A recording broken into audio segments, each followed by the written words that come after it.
What's up, Metal Summoners? How are you all doing today? We are so super stoked to be live with you again, as always.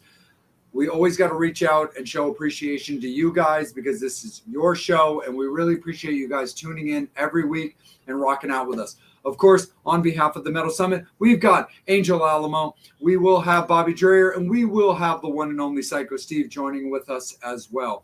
But as you guys know, we are all about the guests, and we are all about supporting the guests, and we are all about rocking out with you guys because we are about starting your weekend on a Wednesday. Fuck that Friday stuff. It's all about Wednesday. This is your Island of Misfit Toys, and we are bringing in to the island the one and only Johny B, the storyteller. Johnny. How you doing, brother? A pleasure, man. Thank you so much for joining us. He is coming live with us from Jay's Horrorwood, as he likes to refer to it. Live in studio, we have the one and only Johny B joining us tonight. Thank you so much again, brother. And how are you doing? I'm doing well. I'm overwhelmed, really. When I walked in your place, I felt 40 years younger. 40 years younger? It's like everything's awesome that I grew up in, everything on your walls, like it's amazing. Like I don't know how to express everything. I'm glad we have like an hour because it's amazing. I mean, all this beautiful indication of the 80s is just how I grew up.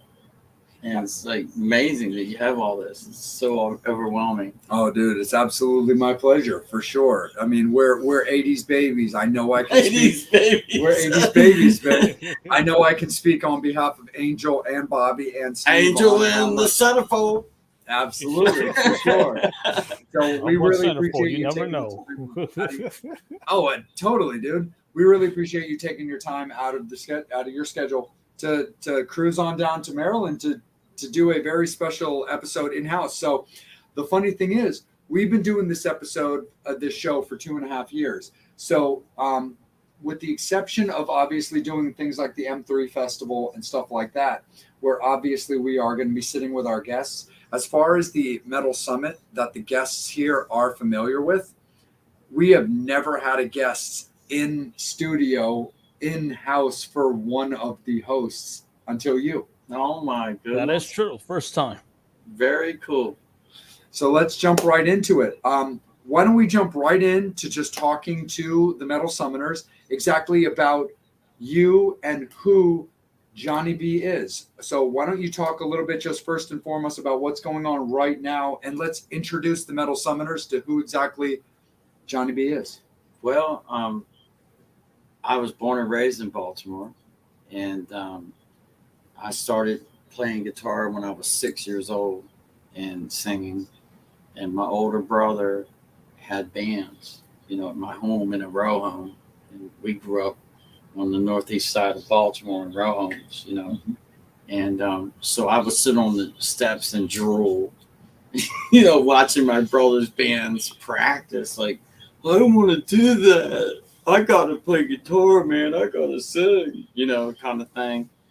And, man, I started when I was 6, 7 years old and jammed in the hood of Baltimore. We jammed around Baltimore. I was in bands in Baltimore for years. I was 16 years old, and my principal in Northern High School said he came out to see us one night. Mm-hmm. Now, this is amazing. You probably think this is not true, but this is amazing.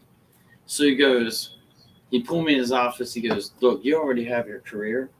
This is my senior year now. Mm-hmm. And he said, look, go tour, come back and do the final exam, and I'll pass you. Cap and gown. His name was Lutz. He owns Lutz Hardware on Frankfurt Avenue. I'll never forget it. Frankfurt Avenue. Frankfurt Avenue on Blair Road. Y'all know in Baltimore what I'm talking about. St. Anthony's, where I went to Catholic school. But we started from there, and I was playing with guys in their 20s and 30s, and we were touring up and down the coast at colleges. We were called Buzz Buster.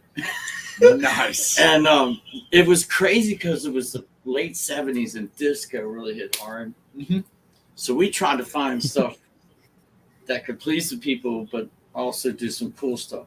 Right. So we would find like Boss Skags, you know, people like that, and try to put it in. But dude, if I had $1 for every time I did Shake Your Booty, like Casey, I'd be a multi-billionaire right now. But I had to go. What I'm talking about is culture change. Like it's like every musician wants to make a living at what they do. Yeah. And what happens is, you know, what happens, like something kind of comes in and takes that era, you know, a genre feel. Yeah. So we kind of went towards Earth, Wind and Fire, George Benson, like more that style. And so so a musician, if he says, I don't like that genre or that genre, they're not a real musician. Because if you're a real musician, you'll do whatever it takes to push to where you really want to go. Right. So I did whatever it would take at the time. Okay. You feel me? So in the 70s, I did Bee Gees, and I couldn't, I didn't, that wasn't my particular style. Sure. But I did it, and we had fun. And we played every night. I made more money then than I do now. Because then people came to places, to venues, just to come there. Dude, Bee Gees is some pretty high range, Them though, guys, man. Like, well, I didn't sing. That's I up there, dude. Played. You know, we had 2 frontmen that could do Hall & Oates and stuff like that. But I always liked that drive of the rock, the drive. You know, so I just perfected my guitar skills, and then when Eddie Van Halen came, I said, I'm just going to be a singer. Because I mean, how everybody started doing that, which is fine, but he changed culture. How can you touch Eddie Van Halen? And that's where I admire covers. Like, I write all original music. I have 9 albums that we're going to be releasing, but for various reasons we didn't. But it's time now. But you know, you have to realize that everybody's good at what they do. Sure. And so I had a good voice. So when I said I can't play Eddie Van Halen, like that style, I'll just be a singer. So what happened? I put an ad in the Sun paper here in Baltimore, and a band called Deceiver picked me up, and we did Ozzy, we did Black Sabbath, Zeppelin, and then I said, let me introduce you boys to something really cool. And they said, what? I said, Saxon. I said, we did Denim and Leather before. That was one of my earliest interviews as a journalist. Kidding? I got to talk to Biff. Oh, no way. It was hard for me to get through because I couldn't believe I was talking to Biff. They're my favorite band as far as that era, Saxon. Denim and Leather brought us all together, and we did Dallas 316. So we were doing different stuff that people thought we were writing because we weren't doing. So Deceiver was cool. Like, right. So when I guess it was in 1980, we played at this club called Blondie's in Putty Hill, and she was cool. It was a blonde hair. Yeah, right. Yep, right off of Putty Hill Road. Right. And so I had this scene where we did, what is this that stands before me? You know, well, they would carry me out in a coffin, and I would come out of the coffin, and we did theatrical cool stuff, you know. Mm-hmm. So lo and behold, there's this cat sitting at the bar, this guy, and he says, come here, man. So I walk on over. He said, look, man, I'm from Baltimore, but I moved to Detroit. And he said, it's really happening there. I said, he said, you probably would have more of an advantage of doing original music there than here for now. You know what I mean? Mm-hmm. So I was at a ceiling. I always wanted to write. Cover tunes taught me how to play and sing. So I'm not descending doing cover bands or cover tunes. This is not what I'm about. I'm not doing that right here. I'm saying it taught me. My mom, bless her heart, I'm going to cry maybe. She passed away a couple years ago, but she had vinyl, and she would play to me Zeppelin and Jimi Hendrix and Allman Brothers and then my brother would go, hey, you ever hear of Rare Earth? Or you ever heard of Armed Butterfly? You know, and I'm like, no. And he'd be like, I'd be trying to Clapton, Cream, and I started. And I got it. Oh my Lord! So Cream, all 17 minutes of it. Yeah, in the God of the Beat, baby. I saw him live with Blue Oyster Cult. Actually, was that one at the Civic Center in Baltimore. Actually, when myself and Angel were at M3 Festival recently. Tell me about that. What's the M3 Festival? What is the Blue M3? Oyster Cult was playing it. No way. I swear to God. What is the M3 Festival? Come on. It's at Meriwether, Yeah, right? yeah. Real quick. So before we get back into Johnny's story, so basically here's the dealio for any of you fans who are unfamiliar with the M3 Festival that myself and Angel are very much a part of, is the M3 Festival is basically the biggest 80s metal festival in the country. It happens to take place in Maryland, in Columbia at the Meriwether Post Pavilion, but it's very dedicated to the 80s metal scene. Like the biggest names have played there, whether it be Vince Neil, Bret Michaels. They have never brought in Motley Crue by themselves or Poison by themselves, but they have had in Vince Neil with his solo band, Bret Michaels with his solo band, but they have had the Skid Rows, the Stripers, the Quiet Rights, the Lizzie Bordens of the world have all played there. Let's go back a minute. But this past year, they did have Blue Oyster Cult. Right. But let's go back a minute. Let's go back. When I was a little lad, my older brother said, we're going to a concert in Meriwether, Pennsylvania. Take this lineup: Seals and Cross. Oh God.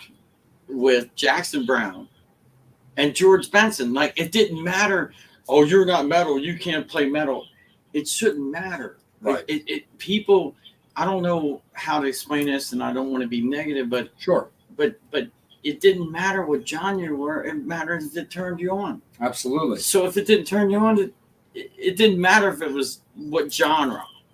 Right.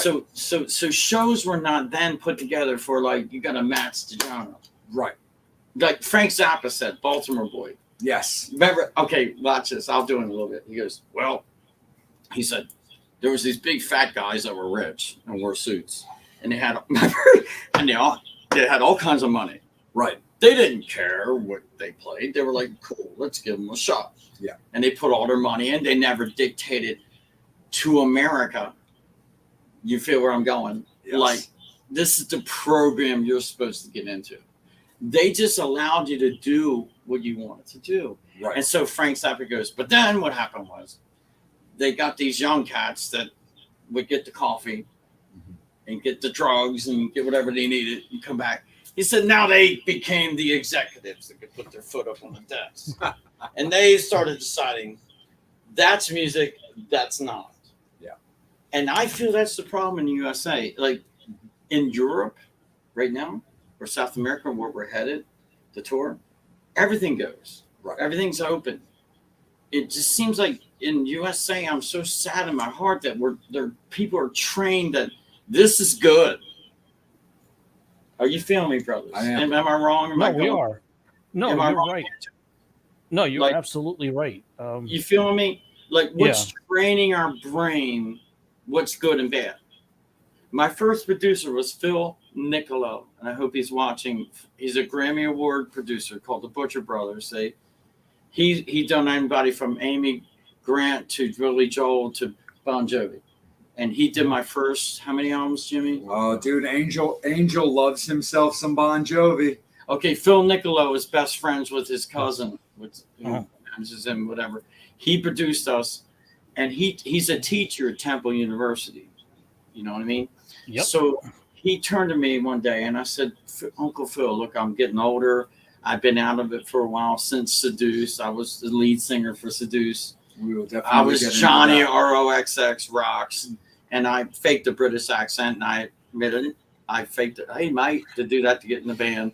And so people know I'm real now because I lied about my identity just to get in the band. I mean, you would do anything. I mean, I didn't have no place to go, no place to live. And I was like, anyway, so we'll talk about that later. Absolutely, in a minute. for sure. We definitely got to get in them days. We'll definitely get into the those days. I got some Baltimore stuff we got to We talk got to about get in a into second. Baltimore. Yeah. So here, let me interject real quick. Go ahead, please. Since we're talking, I want to keep I'm it sorry, a I little didn't mean, dude. It's your show. I'm sorry. No, I'm Johny B. I'm sorry. No, this ain't fucking Larry King or CNN. Listen to It's a fucking rock show. No, it's a rock show, dude. No, right. Angel said it right. Here's the thing. I want to keep it Baltimore for just a second Let's because do that. there's two particular things we need to cover real quick. First of all, I want to touch base on another band on if you've had any familiarity with them or if you've played with them at all.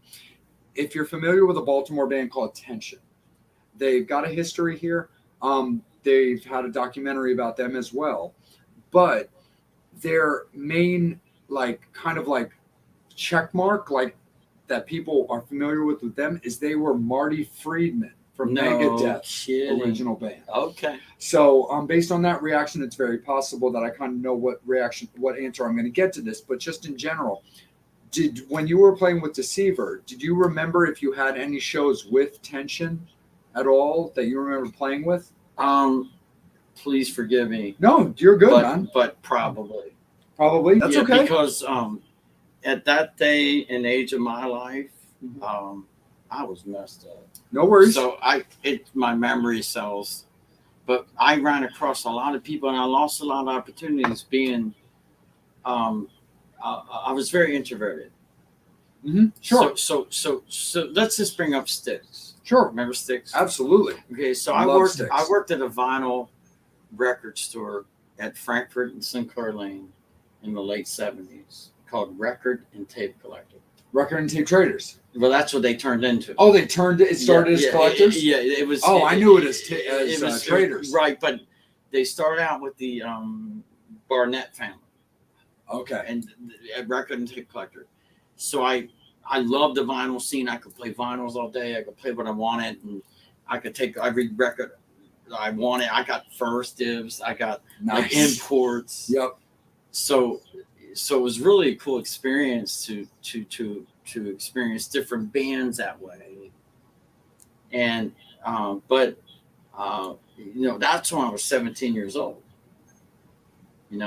And so that was only a couple of years ago. Yeah, just about 2 years ago. There you go. So I started writing all this stuff because I was, look, please don't take me wrong. I'm not down in tribute bands or cover, but please, if you got a spirit in you that if you feel anti-cover or anti-tribute band, don't get hate. Just call that as a calling that you're supposed to write some new stuff. Mm-hmm. That's all. And so my calling has been from the universe is to write, just write new stuff. Not that I don't love any of other music. That'd be stupid. But so that's been my drive since I was born. Okay, hey, let's do some originals. Every band I was in Baltimore, let's do some originals. Nah, man, we got to do some Ozzy. I'm like, yeah, I love Ozzy. I came out of a coffin for you. You can see pictures of me later in Deceiver. So Deceiver was a great band. Like, they're all dead, but me and the bass player now. It's just down to you and the bass player? Just me and the his name's Don. His last name's Don, the bass player. We're the only ones left. Steve was a phenomenal guitar player. I mean, we would pack out like what were they called back then? The venues, the Sandbar. What's the other one down there in Essex? There was another one. We would fill them all up, like the circus in Towson. But we filled all the big venue now called the Record. That's like it was probably the one, but we used to fill up like before Ram's Head was Ram's Head. What was it called? Hammerjacks. Oh well, I was actually going to go there, so we can actually continue with the segment because besides talking to you about Tension, that was the other question. We played Hammerjacks with them, I think. You got that was exactly where I was going because you know that Hammerjacks, when it comes to Baltimore, that's like they were the band. Legendary. They were the Hammerjacks and Thunderdome were the two big deal venues when it came. Now to it's this Ram's place. Head. Now it's Ram's Head Live, Baltimore Soundstage, and Fishhead Cantina. Right. Absolutely. 8x10's pretty cool too. 8x10's really cool for sure. But yeah, Ram's Head Live and Baltimore Soundstage are the two top dogs when it comes to that. Exactly. Along with, of course, that's why I think we crossed Royal Farms Arena / Baltimore Arena, which obviously is going to be the places that like the Guns N' Roses, the Motley Crues, the Alice Coopers are going to play with. But before that, yeah, absolutely, it was Hammerjacks. And so talk a little bit. That's where I think we might have crossed paths at Hammerjacks. I think so. Nice, my guy. I think right so. on. Yeah, sure. we Deceiver was climbing and some kind of way in the band, somebody got this idea. Not Gonzo, who started. He passed away, bless his heart, but he wanted to go more harder, like in the direction that things are going. He could see that, and so did I. But the other guys didn't. So kind of like it was weird because let's go back to Blondie's. Okay, Yeah. Putty Hill. So there's a gentleman sitting at the bar, and his name is Rick Craig, and he's probably one of the best guitar players I've ever seen in my life. And I ain't lying. He was with Halloween, not Halloween, but Halloween. Halloween, But he- like the holiday. Like the holiday. And then he was with Ichabod Crane. And then he was with a band called Noon with Leonard Skinner's bass player who passed of cancer. So this cat saw us there, happened to be there visiting back home. He was a Baltimore boy, but living in Detroit. See? Right. So he said, come here, man. He said, look, I'm going to fly you to Detroit. He said, because there's probably a band that you can fit your originals into. You right? And Yes. I thought about it and pondered it, and tickets came, and I flew up there. And long story short, this is funny. So we're trying to figure out a way how to break into Detroit. So I said, hey, man, what if I'm a British guy? What if British guy. Yeah, what if I'm From UK? Baltimore? Yeah, no. I was forgetting about Baltimore. No, I know that. I just I mean was like, like, wait, what- you got to be a British guy, Yeah. but you're from Baltimore? Right. So I go, I got to practice my accent. So we put this ad in Detroit. And we go, heavy metal singer from Sheffield, England. So we got response from a couple bands, Wicked, a band called Wicked Wish, and different metal bands that are like, sing for us.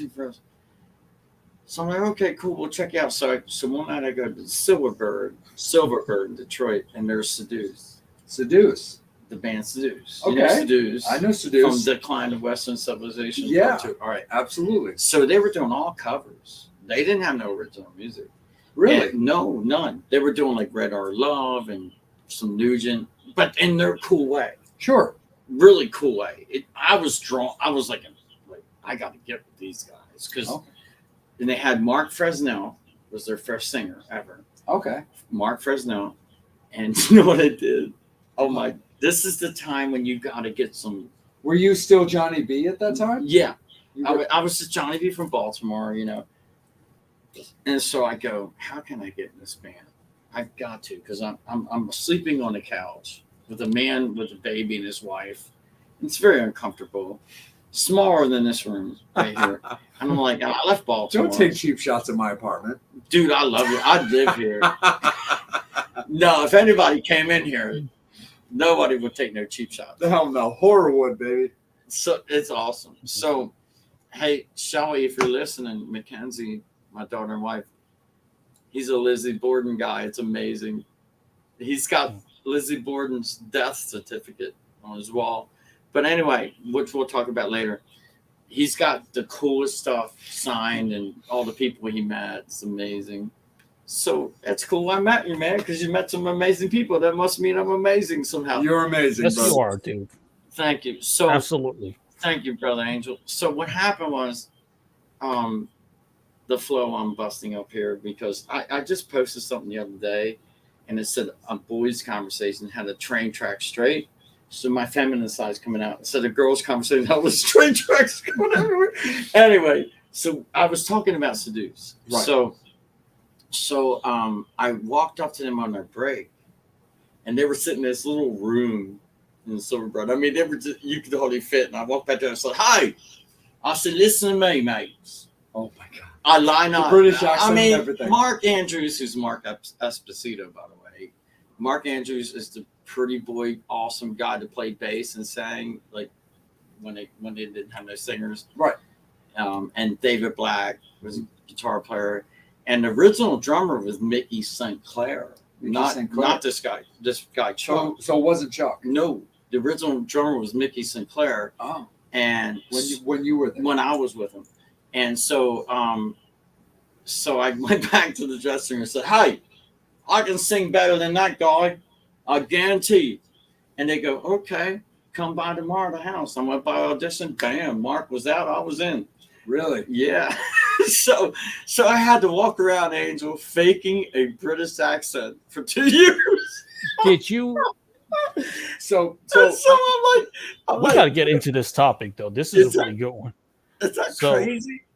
So, did you ever, by any chance, by accident, forget to do the accent? Yes, because my mom would call. My Uh-oh. mom would call the house and they go, some lady is calling you that's not British. And I think they figured it out. And they were like, this guy's a bullshitter. You know what I mean? But they love my voice and we did well. But Mark, man, he can sing, man. Like Mark Andrews, like I always wondered, my inferiority complex was, why you even have me? Because this cat, I mean, Mark is a bomb. I mean, his range is. Mark got really good. He's a good voice, man, and he's got that pretty boy. He had the high boots with the flaming pink flames and the pink precision bass. Well, it's funny. He was like the conquistador, like Zorro, Yes. you know. No, it's funny, Johnny, because I feel like correct me if I'm wrong, but I feel like Mark doesn't get certain credit because He don't. He I should. feel like He should. David, and this is not a No, slight to no, David. no, This isn't a knock against him. I feel like David kind of found his way into that kind of the spokesman, kind of the main guy. But of Mark that was band. the backbone. No, for He's sure. fine, yeah. I just no, and that's what I mean. Like, so I feel, and no disrespect to David. I because lived with him in Dearborn, so I know him. Like I lived with you him. and I talked before this interview. You are well aware of my history when it comes to Seduce. I feel and how much I cared about Oh, the you band. showed me the album, And I didn't did show know you it. the album, Right. absolutely. So, but I feel like, yeah, when it came to the Seduce, David for some reason came across as like, kind of like the guy. Like if you were gonna interview somebody, David would be the guy to go to, despite the fact that it was Mark who was more of the voice. Mark was more the voice, but he was more humble. I don't mean to say David was proud, but No, totally. he had that kind of demeanor, Gotcha. you know, and good demeanor. So did David. David had that. You needed that. David was a phenomenal lead guitar player, so he had to kick butt with his personality. Absolutely. You know, you have to keep yourself going in this business somehow. Right now, I'm in business with my business partner, Jimmy Mass, who's my liaison personal manager. And he owns a business, and he'll tell you music business is totally different than business. Absolutely. And it's really, music business is really, absolutely. I don't even want to go there. But anyway, but let me tell you something about the guys in Seduce that they need to know. I love them. And at first, when they kicked me to the curb, I was really mad and hurt. And very like, where do I go now? Because I left my home in Baltimore, went all the way to Detroit. Now I don't have no place to live. You know, now I'm kicked to the curb, and they're going to California to make a big movie called The Decline of Civilization Part 2, which I was not in. Yeah, so let me jump in real quick, but I'm going to let you continue on that. Please. So Angel actually deserves the credit for this. So in case you weren't already familiar, we've interviewed Penelope Spheris, who was the director of The Decline of Western Civilization. No shit. Yep, Yeah. including the metal years. Angel, you're the man. Thank you. But Angel's the guy who actually got that going, because at the time, Penelope was promoting the 30-year anniversary of Wayne's World. And by the way, y'all should watch the first one too. It was about punk. Yes, it was completely Well, about then punk Angel rock. Decline of Civilization Part 1 Part 1, yep. was punk going there. And am I correct? And then Decline of Western Civilization Part 2 was metal, like metal the glam years. Yeah. years, which I don't even know what metal is anymore. I mean, like, Well, I'm not meaning to be disrespectful, No. but I'm a grandpa, like, to it. So, I mean, like, an elder. So, I respect what's going on in the metal world right now. Right. But I'm going to tell you some great metal bands. I think Gojira is, like, hot, buddy. I mean, and my producer, Dan Mouse, I hope he's watching. Hey, Dan. And I know Wayne Kurtz is watching from Battle Axe, who's best friends with Rudy Sarzo. Rudy Sarzo. Quiet Riot. And I know California people are watching Angel. We have people from California watching. Mary from Illinois, thank you for watching. and Mad Scientist of Sound, who's from a phenomenal band. I can't mention who he is. I'll tell you later. Sure. He keeps that name kind of quiet. And then we have East Coast people watching. So we have people watching from the West, Detroit, and area, and Chicago, and here. Absolutely. And so I want to say thank you for tuning in, guys. We love you, and Yep. you all seen me, you all follow me too, and you know my heart, and I want to appreciate you for plugging in to watch this show, because this man, these gentlemen are the people that keep it going. If we didn't have these kind of people, we wouldn't be going. So I really appreciate it. Absolutely. I really appreciate it. No, of course, Johnny, what y'all for are sure. doing. Johnny, let me jump in real Go, quick. please. We got an hour and a half. We're good. Before we get back into the decline of Western civilization and Go ahead, seduce and stuff like that, because we have a little bit more to talk about when it comes to that. Yeah, like Angel. this guy right here. Yeah. Angel, let me kick it back over to you, brother. Give you a little bit of time. Do we have any current questions when it comes to the Metal Summoners, or anything that you want to ask Johnny about? Just a lot of love. Lisa actually knows your wife. Knows my wife? Yeah. Hold on. Let me bring up her comment. No kidding. Yeah, so the comments will pop up as well. Very Knows my wife? Michelle. knows Johnny's wife, Angel? Yeah. Damn it. Let me get to the question. Oh. I have not even had any alcohol yet. World after all. It's a small. Get that doll. We gotta shake that doll. Put that doll. Did she take the doll. comment down, or? That's all right, Angel. No worries. Take your time, bro. Take your time, man. All right.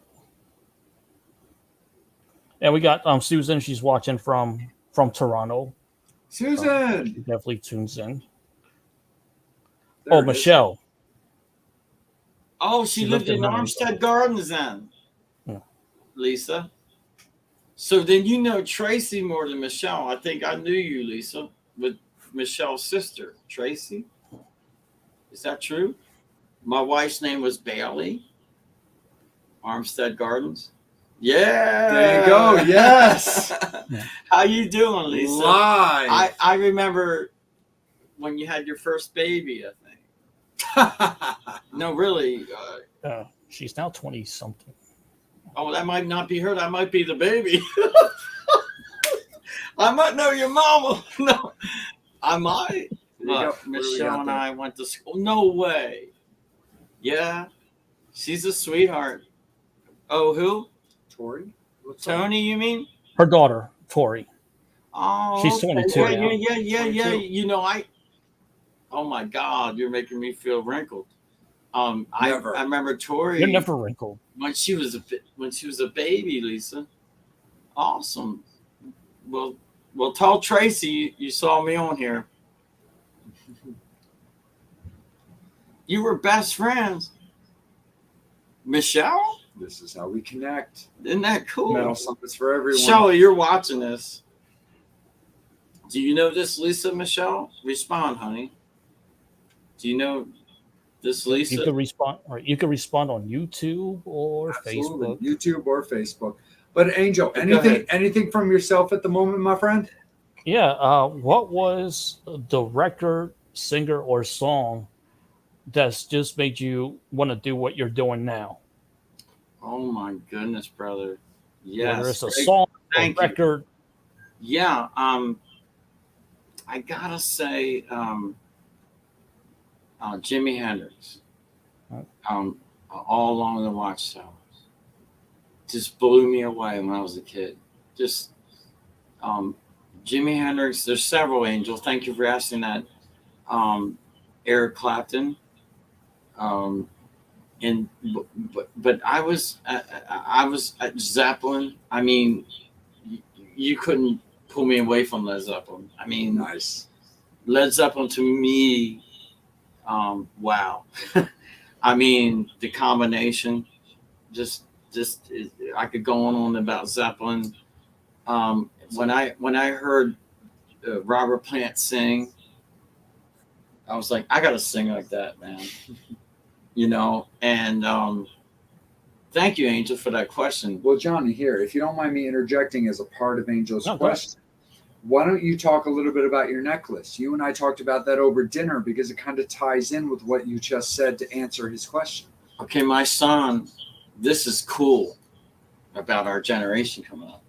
You know what I mean? We want to hand the right stuff to him, right? Right. So my son's 20 years old, and he was down in Florida, and then we met up in South Carolina for a vacation a couple weeks ago. And my birthday is July 24th, a day before Mick Jagger's, but I'll take that. And Poor guy. and so he says, Dad, I got a special gift for you. And I was like, okay, son. And he gives me this necklace, and I'm like, what? And I look, there's a card, and it says, card of authenticity. This actually has the stage of Woodstock. The original Woodstock stage is in this tube. And I'm like, did Jimi Hendrix? For fans that can't see it, it's like a little vial. Did Hold Jimi on. Hendrix? Yeah, Angel, make me the big screen, bro. Hold on a second. Yep, that's what I'm doing Angel, now. make me the big screen, buddy. You're on top of it. Perfect. Okay, right here, inside is authentically the stage from Woodstock from 1969. Wow. And I'm like, and when I put this on, my son said, it's going to give you peace, Dad. When I put this on, I wrote a song, and it's coming out soon. And it's called Lowballed Again. So I'm carrying this around. Who knows who Janis Joplin may have stood on this part of the stage, Jimi Hendrix, but the vibes. And I just want to thank my son for that. And my daughter, Mackenzie, she's amazing at knowing what's going on with music.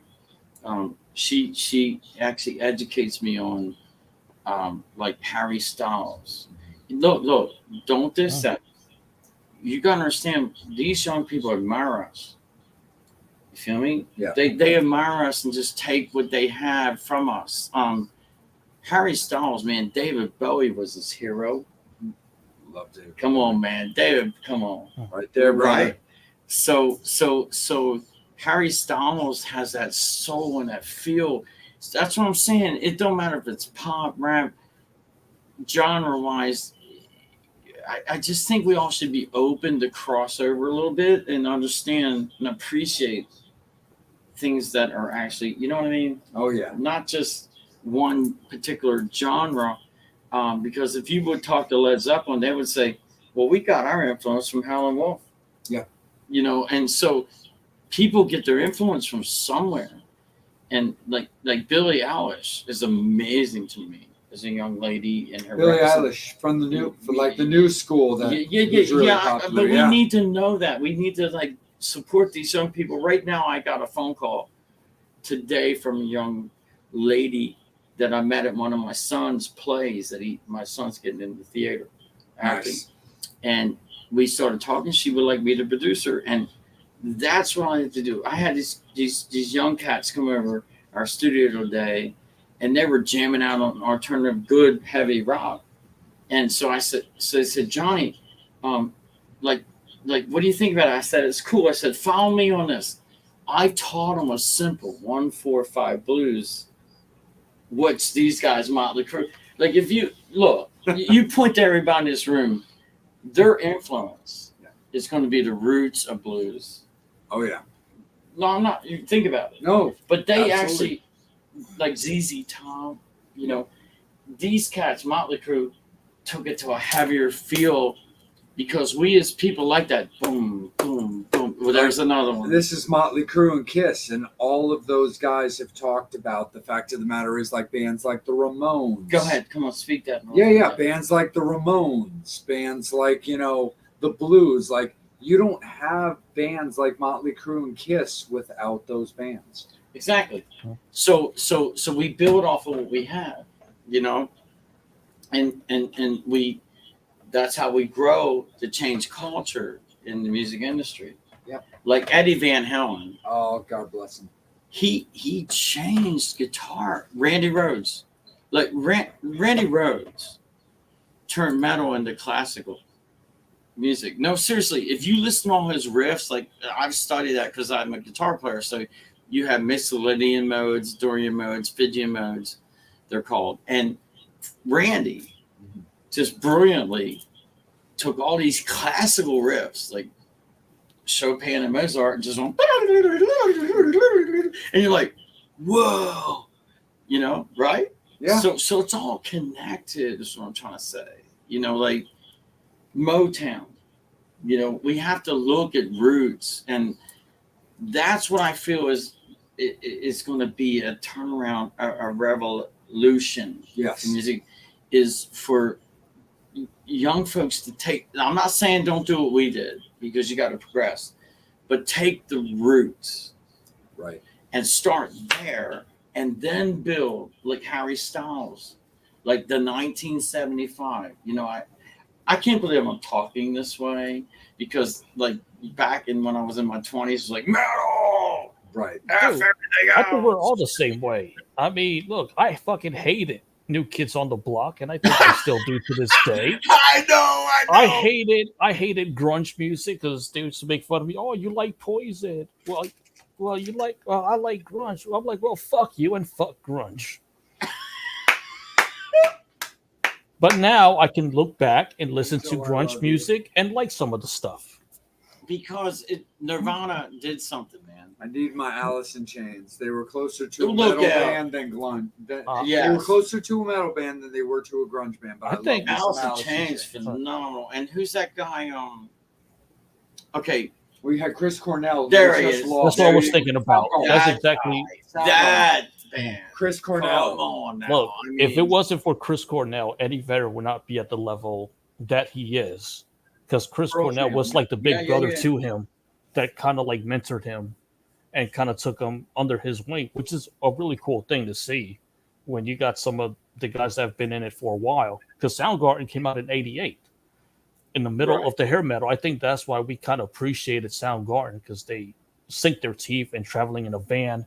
They did not go with the trend like all grunge is here. We're all going to make money now. They really got to that level of respect where even Axl Rose was saying, "Hey, these guys are great." They influenced the Black Album, right. so kudos So, to I them. mean, to me, it's like when I came up in metal with Seduced, we had Scorpions to deal with, Michael Shankar, UFO, James Dio, Eddie Van Halen came out when we were Seduced in our era. All that stuff was coming out, Right. and let me tell you something. I had competition. Yeah. Like I didn't have to go. I had to sing. I'm not disrespect. Like real singing. Like I mean, I like had the lyrics that can be heard. Yeah, like Robert Plant, they put lyrics of Robert Plant next to someone today, and it was like so like full on this side, but kind of empty. Sure. I mean, Oh, here's one from Susan. Bay City Rollers. look They out! were- I remember them. Scott, didn't they wear like kind of like I guess they were kind of like the boy band before they called it that. Yeah, they were. they Could kind of say had that? a Scottish look or They were something. in the area of like. They were in the area of like kind of like REO Speedwagon, but like Bay City a Rollers. little bit I remember more them. lighter. Little lighter, right? Yeah, right in the 70s. Well, you know, I mean, just like he said about the New Kids on the Block, I loved it. Was that the Wahlburger guy? Yes. Yeah. I love it. So I love the Wahlburgers, man. Nice. Now he's what? Now a star on that crime show? Well, Yeah, yeah. Donnie. Well, Yeah. Donnie. Yeah. Donnie. Donnie's been like, dude.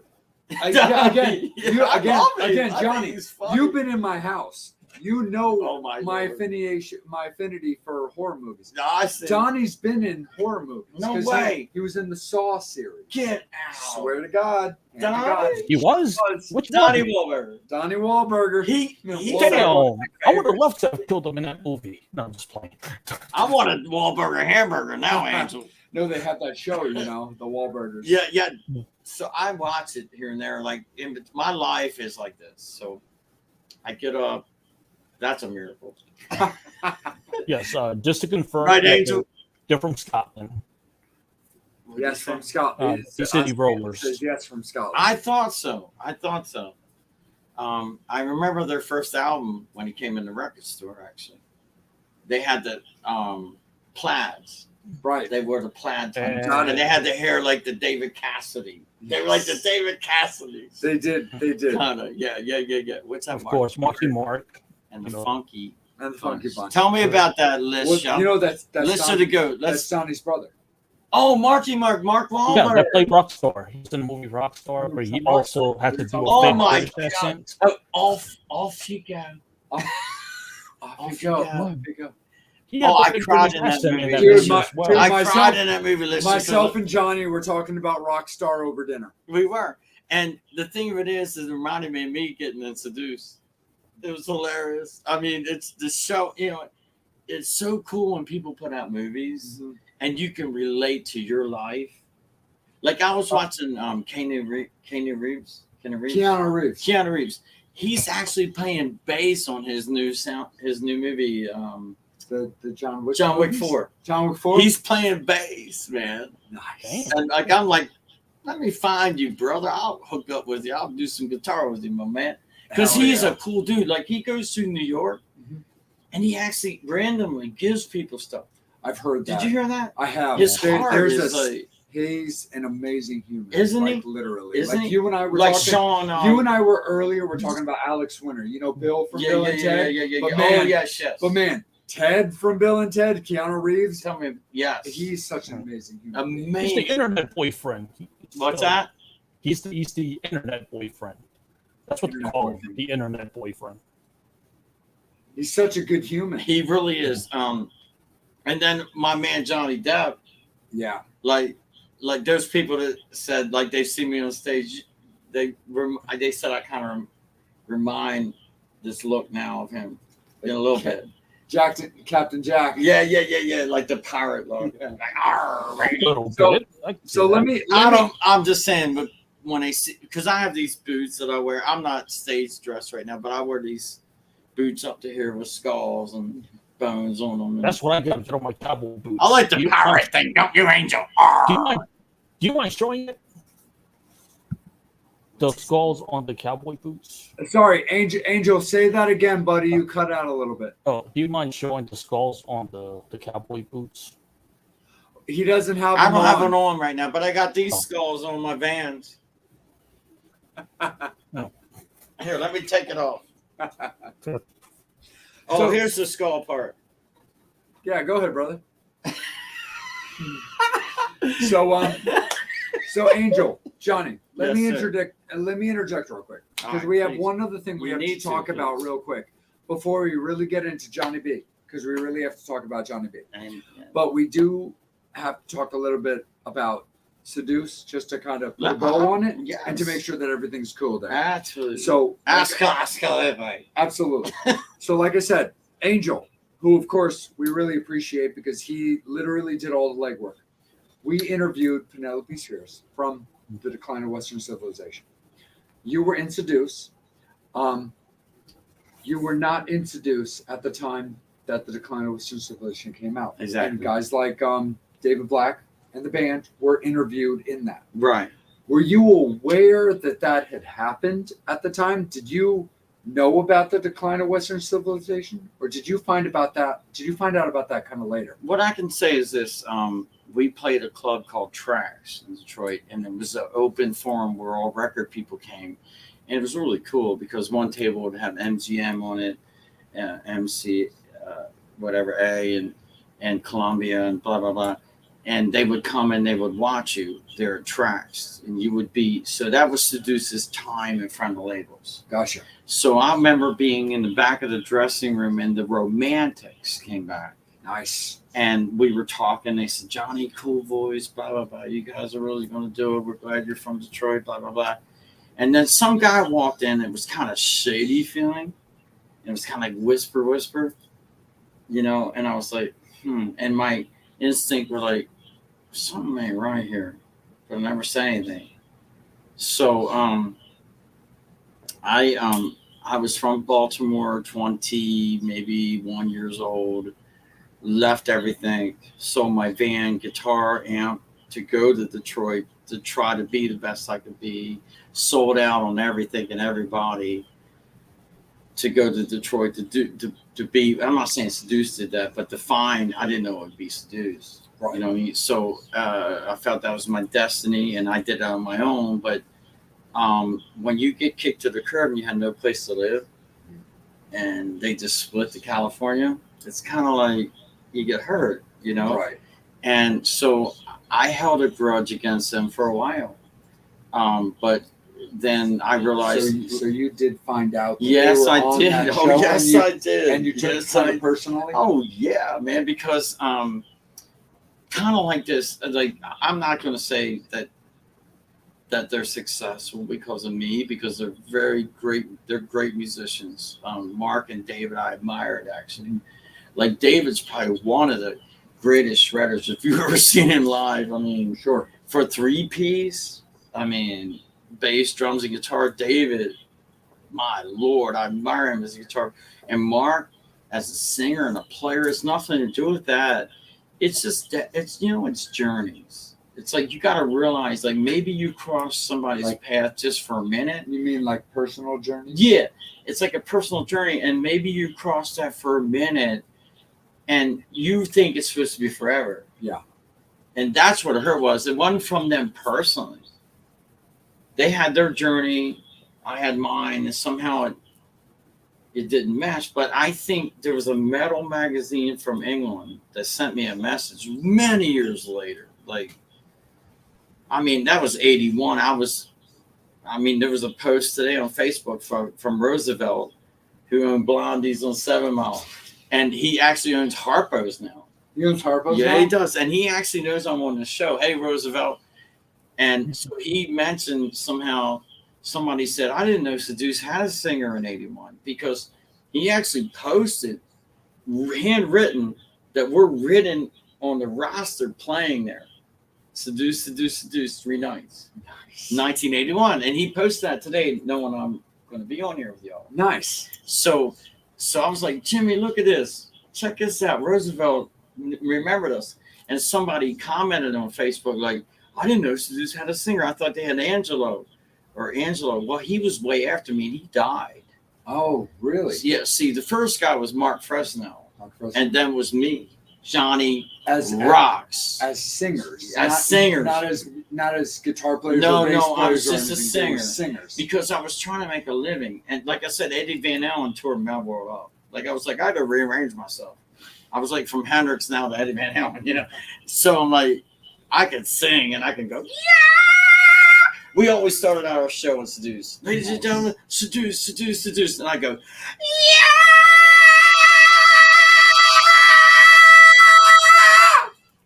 You know. Absolutely. And it would echo and people, you know. So, I mean, I was hyped up about it. I thought I was going to really make it. I mean, I knew these guys had it, but they were doing all covers. And please, Mark and David, don't take this wrong, whoever you are out there listening, but actually my credibility to Seduce would only be this. My only little submission was, let's do originals. They weren't doing any originals. Oh, gotcha. When I met them, they were doing all cover songs, but they were very unique with the cover. They stood out no matter what they did. Gotcha. Because they're very talented, great musicians. Sure.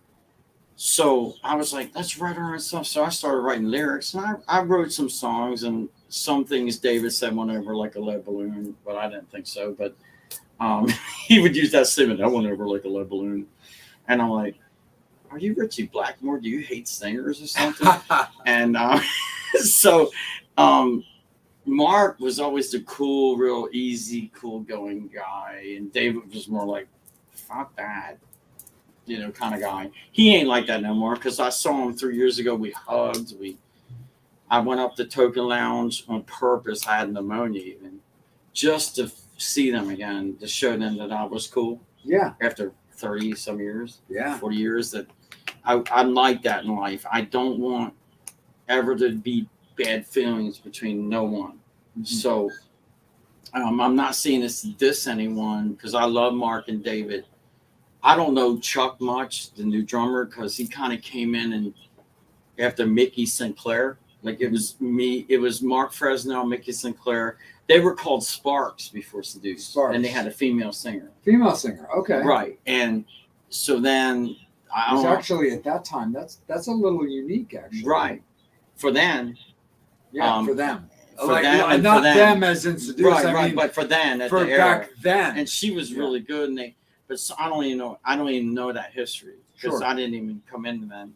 But I just know how I got introduced, and I know I lived in Dearborn with them in the house for a while, and it was crazy nuts, and we had a great time, and Nice. I felt like we did well when we played, and I wrote some songs, and somehow they kept some of their rhythms and changed the lyrics, Gotcha. kind of thing. But at least I contributed to them, and you guys are better than what you're doing.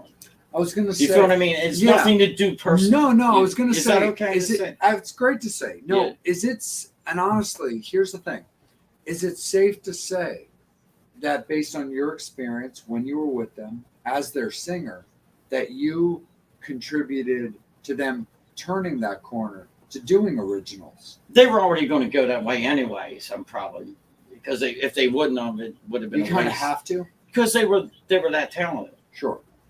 You feel what I mean? Yeah. So I was probably just, I don't know. We have people come in our life sometimes that inject something, and we may not receive it at first, and then we go, wait a minute, that sounds like a plan. You know what I mean? Absolutely. So they came up, love to hate. I don't remember if we were doing that or not. Then I apologized. I am recovering. I recovered from cocaine addiction and alcoholic like 30 some years ago. So those days are hazy in the 80s. So No, it's all good. hazy in the 80s. No, all good, brother. So, but I do remember. I don't remember how actually I even got why they fired me or why they kicked me to the curb. It doesn't.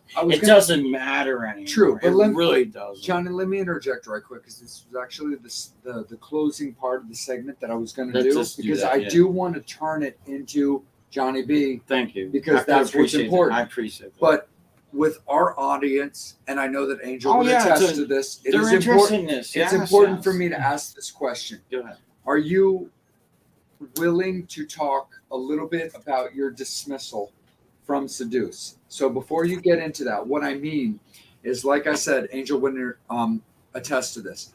Our fan base is very 80s driven with those bands. They're all Motley Crue, Skid Row, Lizzie Borden, Poison fans. Movies like documentaries like The Decline of Western Civilization, That's The Metal history, Years, man. is very It is. integrated into what they feel. It's part of their lives. Like I said, to one of my friends that we talked about off air, it's very important. That movie is very important to her. It's important to us. It's important to what has come out. Right.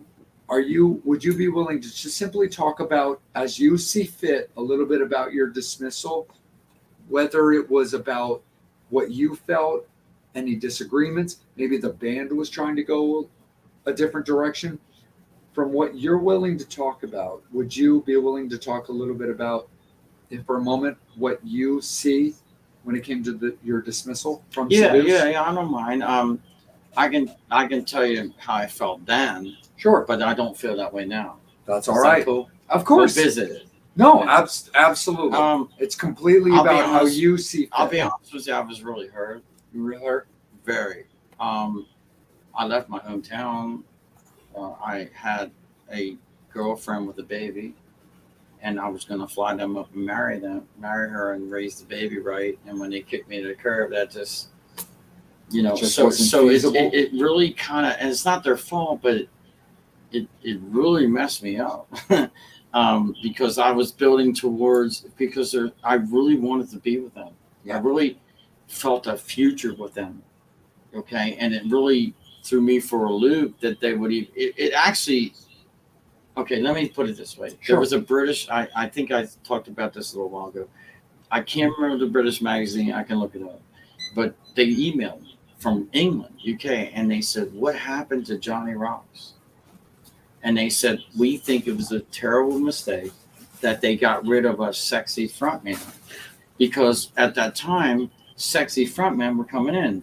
Motley Crue, Guns N' Roses. To think about it, Poison. And so Mark could sing phenomenal. It wasn't that. He could actually sing better than me in some areas, but it was the fact that they went 3-piece and wanted to be like a Motorhead. Oh, gotcha. You feel what I'm trying to say? Which was Because actually really unique at that It time, though. was, You had it Motley was. Crue, for example, It which is a was. 4-piece. Poison, which is a 4-piece. Right. Skid Row, which is a 5-piece, but still Right. has a singer, Right. A front man a front man. that can move it and stuff Right. like that. So, but Mark was good looking enough and had that cool look. But they, and sadly, they could have went, I feel, with me or without me. And I mean this, Sure. truthfully, because I'm happy where I'm at. I'm actually glad I got kicked to the curb because I can do what I want to do now in music, the way where we're going. But I wasn't glad at the moment, trust me. I went nuts. I started a band, wait a minute, I started a band after that called Guillotine. Guillotine? Yeah, and we did pretty good in Detroit. It was an all original band, Guillotine. And then I was like, you know what, man? I had an accident. Let me explain this. I was laying on the couch like this and sleeping, and I rolled over and put my hand down, and the drinking glass broke off in my hand. Oh my god! And cut this ligament and that ligament. Show to do that again, but And with your, like. cut this ligament and that ligament. There's my scar. Thank you, Angel. And so I was like, I'm done playing, and they kicked me out. Like, so it was a double whammy. So It was like they kicked me out, so I was going to go to playing since they kicked me out. I was going to go to starting something, so I couldn't even play guitar. Damn. So I was like, yeah. Damn, dude. So I'm like, what do I do?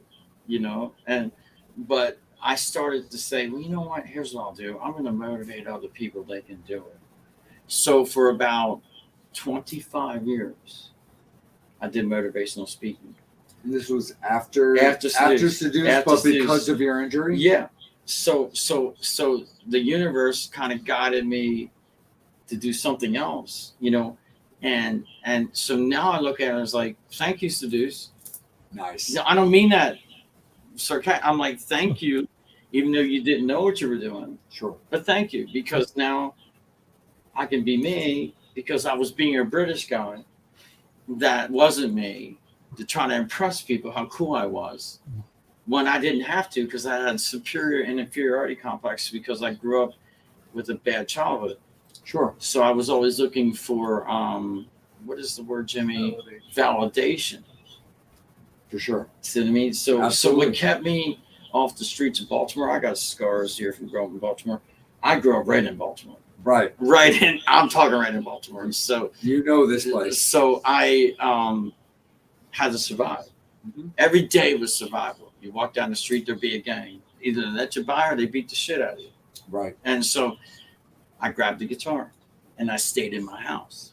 Nice. So before Seduce, from the time I was 10 years old till I was 21 when I got in Seduce, I'm rocking Allman Brother leads and UFO and now Foghat.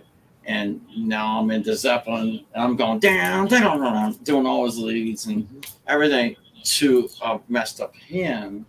But before that, when, like I said, Eddie Van Halen, I couldn't do all this stuff, which I'm not against. I think I admire Eddie Van Halen. It's a whole nother subject, even his person. But I couldn't do it. I couldn't grab it. But I had a voice. So I wanted to make a living out of music. Mm-hmm.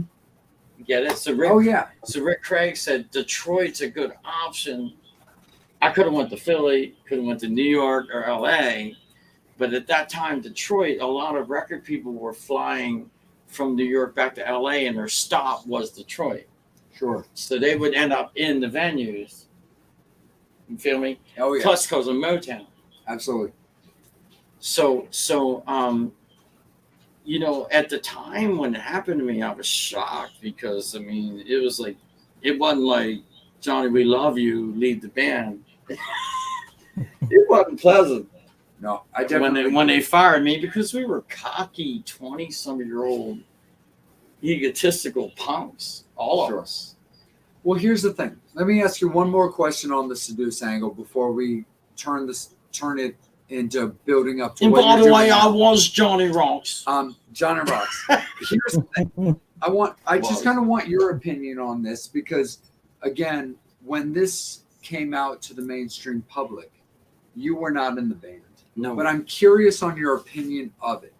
So, again, when it came to the decline of Western civilization, there's a part in it where they ask David who the best band in Detroit is.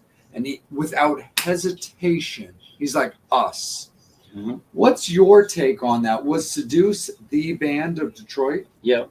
It was? Yes, sir. One time, like, the only competition would be Halloween, which they did a tremendous stage act, like kind of Alice Cooper's. Like Halloween, like the holiday, No, or like- do you mean like- the band from Europe? Not the band from Europe. These Not were, Halloween. no, this ain't HELL. This is like the holiday. Like the holiday, Halloween. If you look them up, they would, it take them 6 hours to set up their stage.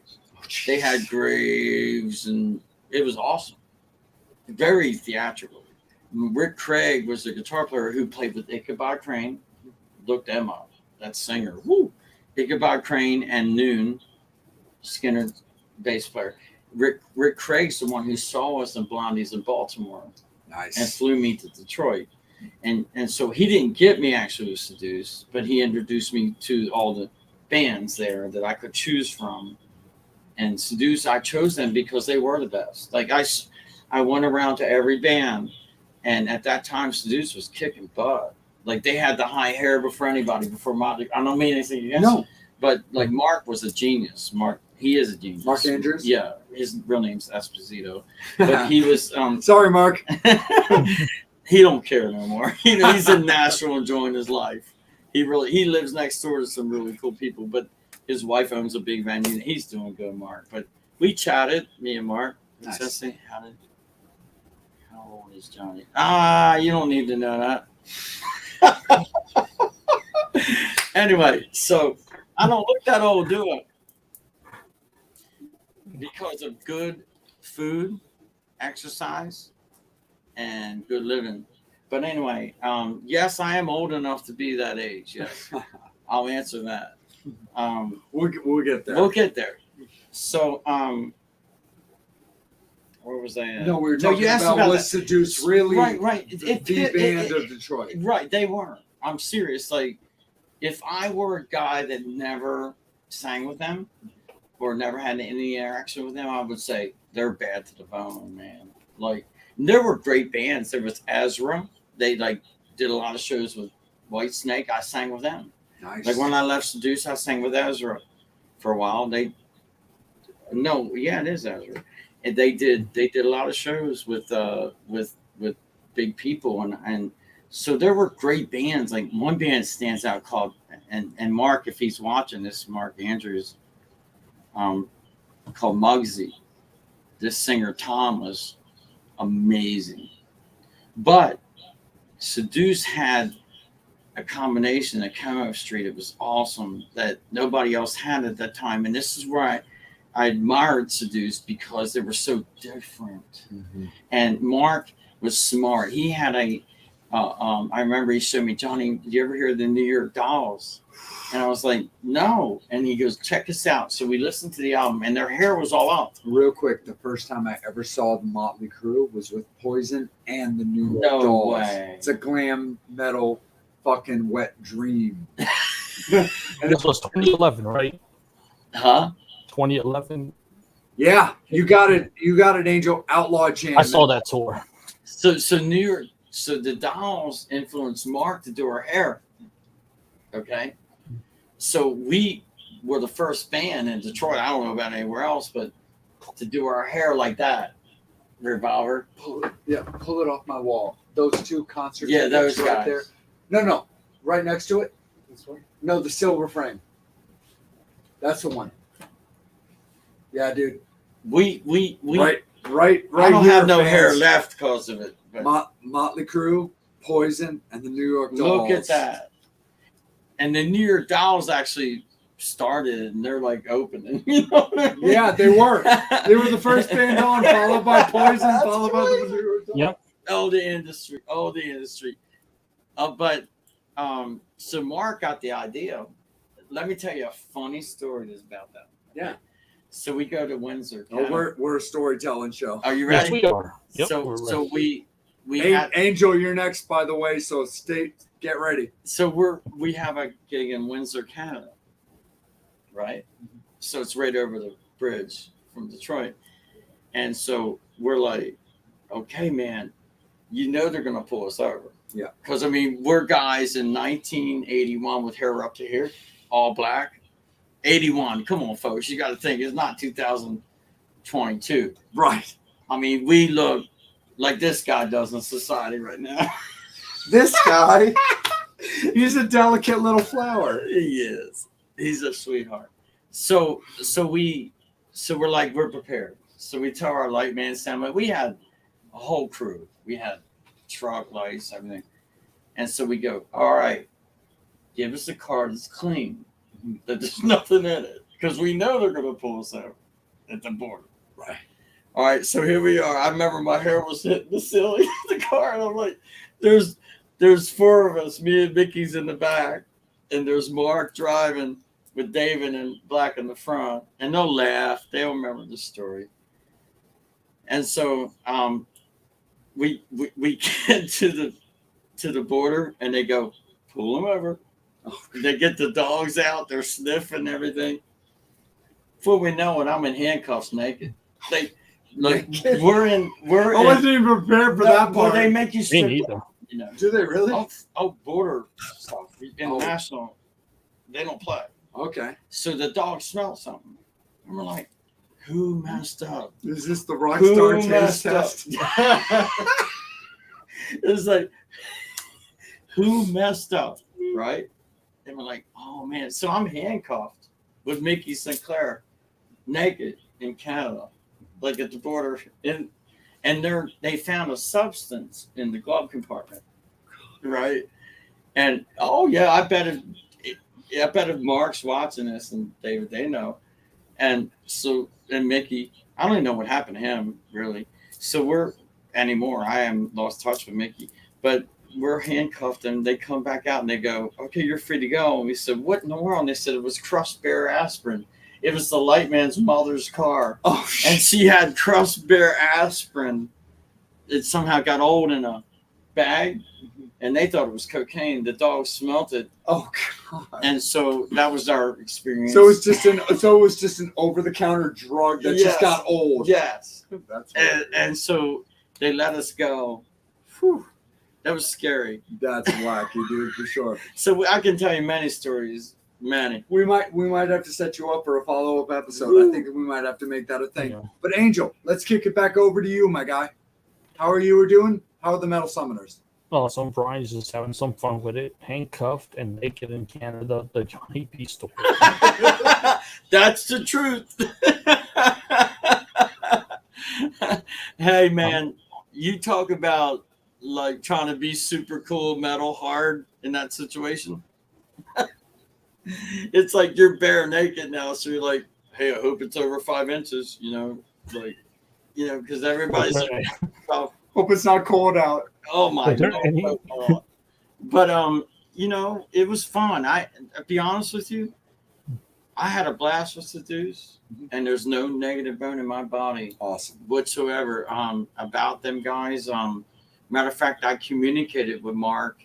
We texted each other about a year ago or 2 years ago, and he's in Nashville living, doing well.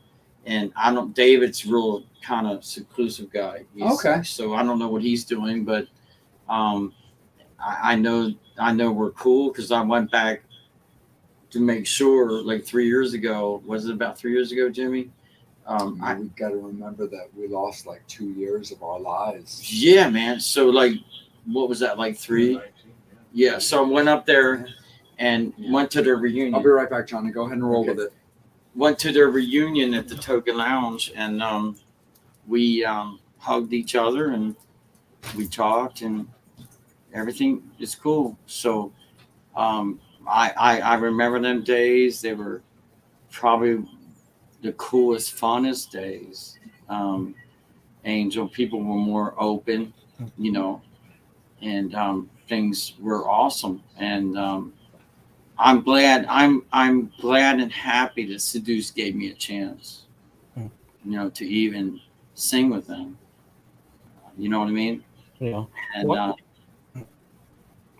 What is it about because when you talk about Detroit, again, we're talking Ted Nugent, Kid Rock. There's a new guy, Lonnie Hammer, that he's from Wakefield, up in Michigan. What is the scene like up there? Because you seem to have a lot of people that even Jason Newsted from Metallica came from that area. So how was like the scene like in that area? If you can discuss, I'll tell you what. Was it like there? Yes, sir. It's a good, very valid. Great musicians in Detroit, man. Like, I mean, I saw about 7, 8 bands that should have made it out of there. Matter of fact, Madam Max. Yeah. I knew them girls. When Sebastian Bach. Yep. Sang with them. And they turned into Vixen, I believe. Somehow, Vixen. I knew all them. And the scene was rocking, bro. Angel, it's amazing. Like, the venues there was probably at least 12 places you could play that it didn't matter if you were Motley Crue or JoJo, whoever, and people would fill up the venue. You know what I mean? And if the band sucked, it was like, well, we'll get drunk. If the band was good, cool. And then that's what I think we're missing. Like, in a way, like people have to go because it's a certain person playing. Nothing wrong with that, but it was, I don't know how to explain it. There was more exposure with your talent, and people were more open, if I may. Yeah, I think I don't know how to. No, it does make sense. Like every part, whether it's LA, Detroit, Baltimore, Philly, the one thing I just noticed is that everybody just kind of supported each other. Like I noticed with the Baltimore scene, the same, like once they love a band, they will support you. And I'll give you one example: a band like Kicking Valentina. Right. With Kicking Valentina, the fans you see in Baltimore are the same people you will see at their next show, whether it's in Delaware or whether it's in Pennsylvania. They will actually travel to actually see them there. And I've seen other rock shows where it's like a family reunion, like BLE that we had. It's like a family reunion because you see the same people at rock shows, and it's like a family reunion when y'all get together because y'all Right. go to hotels, y'all hanging out, y'all partying all night, and y'all become like a family. That's the cool thing about Baltimore. Absolutely. Seen from my own personal experience, and we have Jay down there, so we all go down to Baltimore. We're all from different areas, but it's like a mandatory thing that we come down to see Jay. I'm a Baltimore boy to the bone. I was raised with the O's, the Orioles, and like sports to me talks to me like music. Like when I watch a pitcher, it blows me away. Like how they can just know exactly where to place that ball.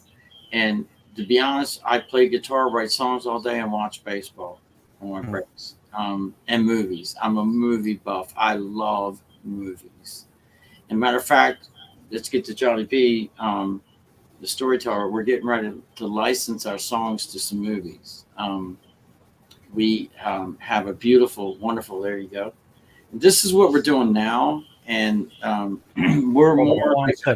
Hold on one second. Okay. Thanks, Angel. Appreciate you, bro.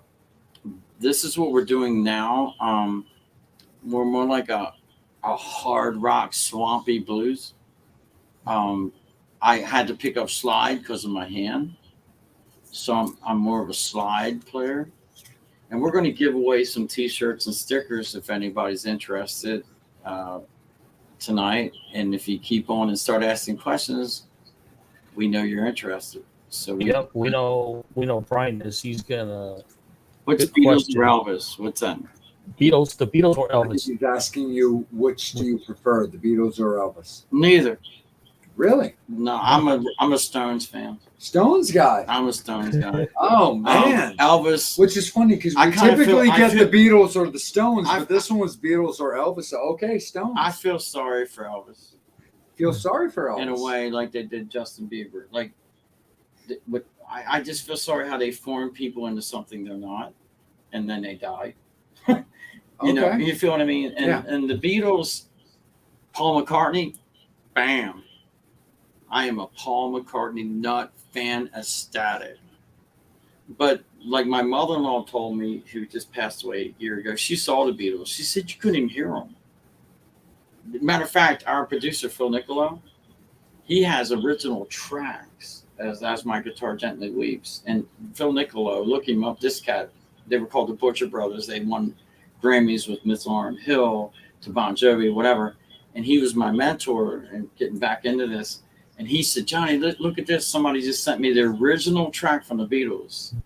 Like, and I heard everyone. I heard Clapton and Harrison. And he could right on the board. Right, Jimmy? Am I telling the truth? Right. And so as far as Clapton and Harrison and Paul McCartney, I think Lennon ruined the Beatles. So Ruined the Beatles. I think he ruined the Beatles. I think I don't know why he did what he did. That was his own journey. I can dig it that he had his own deal, but when he married Yoko Ono, it just kind of Right. Well, Johnny, how about this? Johnny, how about this? You and I have talked. You and I love talked- you, Yoko. Don't know you, but love you. You and I talked about this off the air. About Don't sing. we were talking about Lemmy. Oh, you know, yeah. You know Lemmy's way into the Beatles, dude. I didn't know that, but we were Yeah, great. dude, Me he's and Lemmy way hit it into off, the- though. No, I'm not saying I'm not. Their songs are phenomenal. For sure. So I'm not. I'm all about that. Please Sergeant, don't. Please that, don't. That Sgt. Pepper album is My my goodness, Graceland, dude. like my wife's name is Michelle. Yeah, come on, man. I sing to her all the time. Michelle, my bell. the only No, thing that would have made it harder on you is if it was Hey, Guns N' Roses. this guy with diamonds I'd all be night. tripping. tripping. That's what that was. That was Steve, really. No, please don't. I probably answered too hard. Yeah, fans, we weren't smashing the No, Beatles for the no, record. no. I'm No, just- but here's a cool fact from Brian. The Beatles wrote the Rolling Stones' first hit. Ooh. Sorry, Fun Brian. fact. I apologize. No, it's a fun fact. I didn't know. No. I think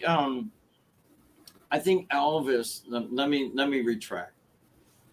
When I grew up, I'm a guitar player. Okay, so I didn't look at Elvis or the Beatles as a guitar player. You got to be honest. Like the Beatles songwriting was off the freaking hook, but as a guitar player, I saw it more after like Jeff Beck, the Yardbirds. Sure. You know, as a guitar player. So this is not an opinion whether the Beatles were good or not. Yeah. This is an opinion of my personal life in relationship with them. So I could relate to Keith Richards and Ron Wood and as guitar players because I was like, I want to be a great guitar player. So it didn't matter to me whether I liked the Beatles or not Right. or Elvis. You know, it didn't matter. Yeah. That was my little ego thing. So maybe I missed out, but I think that sometimes the industry ruins people. Sure. I can definitely And agree I with don't mean that disrespectfully, but I wish they were still the fat guys smoking cigars with suits, like Frank Zappa said. Just like They didn't touch what the musicians just did. be like, give us money, make us money. That's what on your merit. Thank you. So the Beatles, I'm not saying that they aren't fantastic or phenomenal, but I think Paul took it to another level. Nice. That's all. And I'm into like the guitar, McLean's guitar playing. See what I'm saying? In the Yeah. Wings, then I am in the only time I like the guitar playing in the Beatles with Clapton. You know, so you got to look at me in my brain as a guitarist, not as Sure. looking at groups. Okay, so I think Yep. the Beatles were phenomenal writing. They can outwrite me any day. Yeah. But I'm sure about that. And Elvis, I think he did so cool in changing culture in that era as a front man, as a a guy that was dynamic and good looking and gorgeous and attracted people. Right. That escorted Lady Gaga type feel and that kind of nothing wrong with Elvis, nothing wrong with the Beatles. So I'm not descending them, but the Stones turn me on. I just like Aerosmith. Come on, now think about that in the Stones. I mean, Absolutely. Absolutely. So I'm not dissing them, brother. Whoever asked that question. No, totally. No, Let me keep it with Angel because it looks like we got some fan questions. Yeah. Go ahead, Angel. What is the part you love the most about being a musician? Meeting people like this. Oh, you're too kind. No, I had to write him a really big check to say that. No, I'm saying no. Really, like the pleasure I have now. Who asked that question? That was Lisa. Lisa. Thank you. Let me tell you, there's some. It's not all glorious as people think, because I'll tell you my life. I'm a very lonely man, except for my wife and children. They'll tell you I get up every day, I exercise, meditate, and I go to the studio. I spend 10 to 12 hours by myself every day with my guitar, writing and trying different things. And basically it can get boring, and you can get in ruts, you can get in, am I any good? Like, especially today with the demand of media, like how many likes do you have? And it can be tricky, especially on interview day, where you start thinking about that kind of stuff. Well, it's like, well, I'm going to talk to the Metal Summit tonight, so now you're kind of thinking about media just kind of in your brain, right? So now you have to like not be distracted by that. And a man helped me mow his guitars. Hey Mo, I know you're watching. Pete from Jersey does all my luthier work. He does Al Di Meola, who's one of the best guitar players in the world from Chick Corea. Yeah. Al Di Meola, he's phenomenal. He's Mo's watching, but Mo helped me. He said, Johnny, you can't pay attention to what the industry says. You have to just keep going with what you have. So, and another question came up, do you like any of Aerosmith songs, Amy? I love almost every Aerosmith song. When I graduated, now I'm going to tell my age.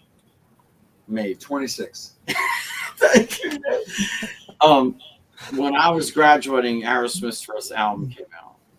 And my first song, one of the first songs I learned was Sweet Emotion.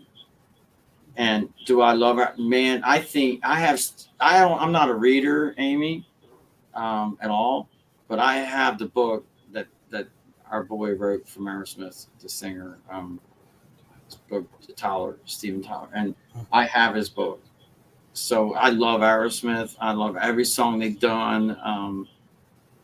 They just busted culture. Whatever can grab you and go, whoa, where did they come from? That's what I'm talking about. See, I'm talking about culture. One of my mentors was in a tremendous band called Tabula Rasa, who our mutual friend Michael Graves. Michael Graves. Michael, we love you. Arturo, we love you. Amen. Thank you, Arturo. And they opened for Tabula Rasa. So my mentor knows the music industry. He's been in a long time, and I'm grateful to have him to guide me. What else we got? It's all good. Angel, what do we got there, buddy? Skylar. Hey, Skylar. This girl I'm going to produce right here. Oh, right on. So, Angel, go ahead and read that out, buddy. What advice do you have for young people entering in the music industry? Stay with your heart. Be careful who you listen to influence you. Get your DNA. Greg Allman blessed me with that. He said, well, no, we're not changing. We're who we are. And I like what he said. And this is I'm probably going to get canceled, but Never. Greg, Nah, you no. know what Greg almost said one time? He said, "Is there an alternative to rock?"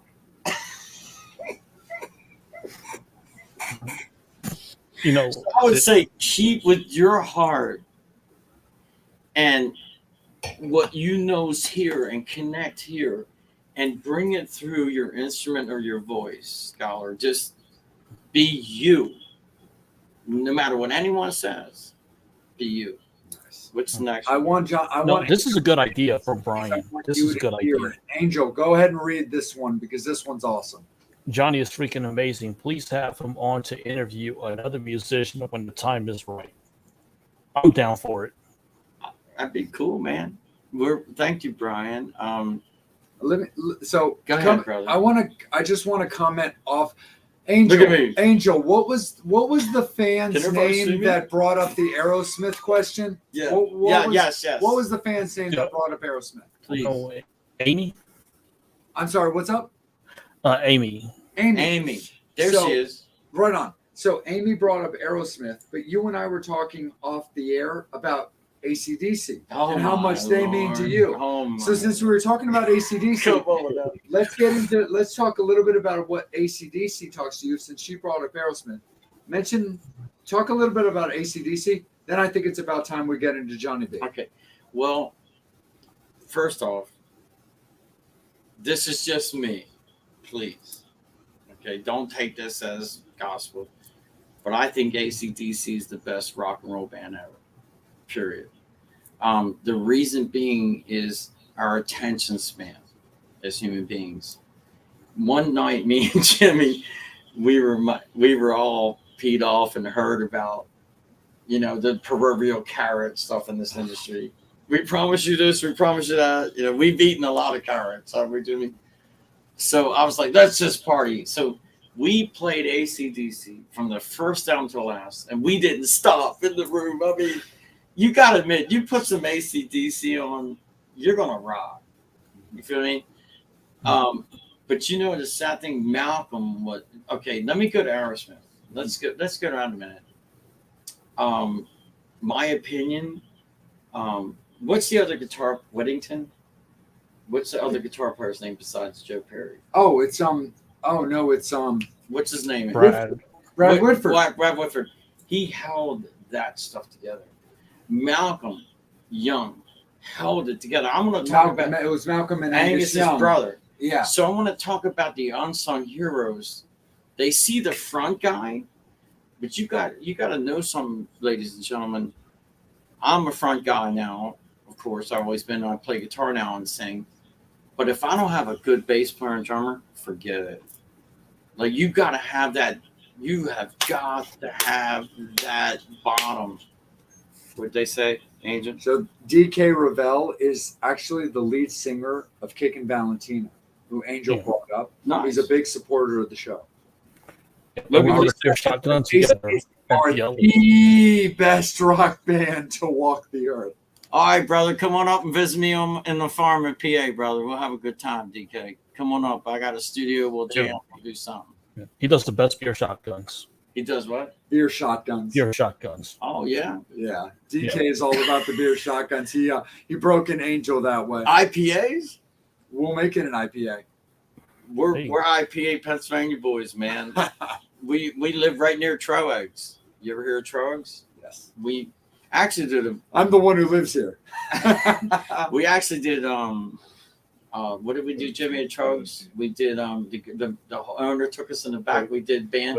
See, our name used to be you want to go on to Johny B? Yeah. Real quick. Go ahead. Angel, do we have any outstanding guest questions real quick? Yes, let me get to the question. What was your first concert? Oh my goodness. Iron Butterfly with Blue Oyster Cult and Led Zeppelin at the Baltimore Civic Center. I was 8 years old. My brother took me. Iron Butterfly with Blue Oyster Just Cult. about touring. Yep. What do you enjoy the most about touring? We toured. We do better like out west, California. We did California, Vegas, Texas. I like going to places. Is that Lisa that said that, Angel? Is that Lisa? Yep. Okay, Lisa, I like going to places where people are open to original music. And the best part I have is when we do our own songs and people respond and really appreciate it. Nice. That really feels good.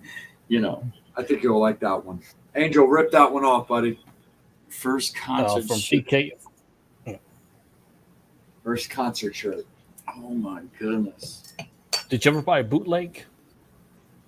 Yeah, I used to work for record and tape collector, a vinyl store. So we got imports for anybody else. Like we got cuts from over in Europe.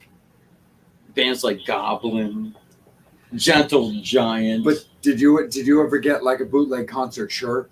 I think that's what they're Oh, I asking. have. Like you know when you get those people in the parking lot that are like buy our shirts. Yeah, I have a Led Zeppelin. A Zeppelin bootleg. That's fucking amazing. Like they're one of my heroes too, Zeppelin. You know, but I'm a Southern. I'm more like, you have to understand when I was raised and what I was exposed to. My mom was listening to Billie Holiday to Led Zeppelin.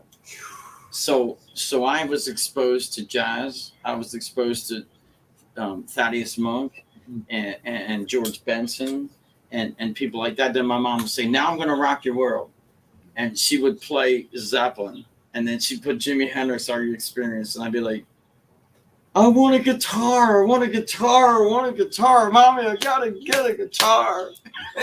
You know, so we used to learn songs, young people, like Scholar asked. We didn't have the technology we have today. So you know how I learned songs? With a 33 1/3 vinyl going over and over again. Moving the needle. Over and over again. Trying to learn. How old were you when you smoked your first joint? Dude, I'm from Baltimore. Do I have to answer that? I mean, my hood was. We love some my DK hood. Rebel, My dude. hood was. That's our boy. My hood was full of it. I mean, I was 10, and my brother had bands. My brother played drums like you would believe. My uncle was. People might not know who this guy is. DK. My uncle was Gene Krupa. DK is just jealous. He's not my No. Hey, DK, come on over. Gene Krupa battled Buddy Rich. Oh, My nice. uncle was Gene Krupa. So my brother inherited that as a drummer. So here I am, 6, 7 years old, sitting on the stairs in a row home watching my brother's band, guys in their 20s and 30s and the late 60s with go-go girls doing music. And I'm like, I want a guitar. You know, so, and my brother, bless him, he blessed me with my mom to take me to concerts, and the Baltimore Civic Center is no longer there, and that's what's that feeling like being on stage with everyone jamming to your music? Oh my Lord, Lisa, it's amazing, because you're appreciated, don't you? I mean, whether it's music, being on stage or not. We all have a gift. Lisa, you have a gift to contribute to society. So how does it feel when you feel reciprocated for what you do? And it's not just music that most actors, if you look at it, like Johnny Depp's jamming on guitar now, and music brings us all together, man. It don't matter what we do. I wrote a song called Unsung Heroes. It's on, what's that jukebox now, that fancy Touch Tunes? We're still on it. We won a competition with the band. The name of our band before was JJ Gun, and the algorithms shut us down for the word gun. Now you can say, well, what about Guns N' Roses, LA Guns? Well, they already made it. We're still. I've had a 25-year sabbatical. Gotcha. So I'm still trying. I'm on the show to try to get some shows. Sure. Like, we have everything you need. We have great musicians, great songs, great music, which will play some of our songs for you in a little bit on our new album coming out. But I'm just trying to trying to make a living, and all I want to do, I don't even care if we headline. I just want to open for some people, just to be there. And because Lisa, your questions are amazing, because it's not like, hey, I'm a rock star, look at me. If you knew what's in Michael Graves' mind or in Robert Plant's mind or Slash, they're not like, look at me. Right. They're like, I hope I don't mess up tonight in front of these people, and it is. There's all kinds of emotions flying around, man. Right. Like, and then when you see a show, guys, I've been rehearsed. Okay, we have a show August 24th in Harrisburg, Pennsylvania. Nice. We're supporting Blacktop Mojo. Nice. They're a tops metal southern rock type feel, and we're supporting them. We've been rehearsing for how long, Jimmy? 2 months. So it ain't like we just pop on stage. And anymore now, you have to hire musicians. Back in the 80s and 90s when I was with Seduce, everybody stayed together. Sure. Now, unless you're established like Motley Crue or Lizzie Borden, these guys all around my walls. Anywhere around your wall. Today, you can't blame them, because the bass player will go, Johnny, look, man, I'm going on tour with Eric Clapton. So I can't pay him what Eric Clapton can pay him at the moment. Right. But I do pay my musicians as well. But we have, now it's totally different, the industry. Like, it really is. Like, we now have 5 bass players on our list, 5 drummers, and 5 keyboard players. So we got to go, hey, are you available always? No, man, I'm touring with Buddy Guy, or I'm touring with Joe Bonamont, So we have to get, it's kind of a hassle. But the cool part is, when you come see Johny B, the storyteller, you never know what you're going to get, because I could have more rockier feel at night. I could have more of a heavy metal feel that night, or we could have more of a blues feel that night, depending on who we get from our list that's available. It's just the way the industry is now. Like, you guys are all in the 80s, which is cool, and I dig it, but all these bands that you're into have been together since they went to high school and stuff. And see, me now trying to, as of 9 years ago, we started a band called JJ Gunn with 2 N's. And we had videos out. We were signed with Sony, but we weren't getting any kind of views or anything. And our lawyer looked into it, and the algorithm shut us down because of the word gun. Gotcha. So we changed our name and rebranded. The pandemic actually helped us, really, in a way.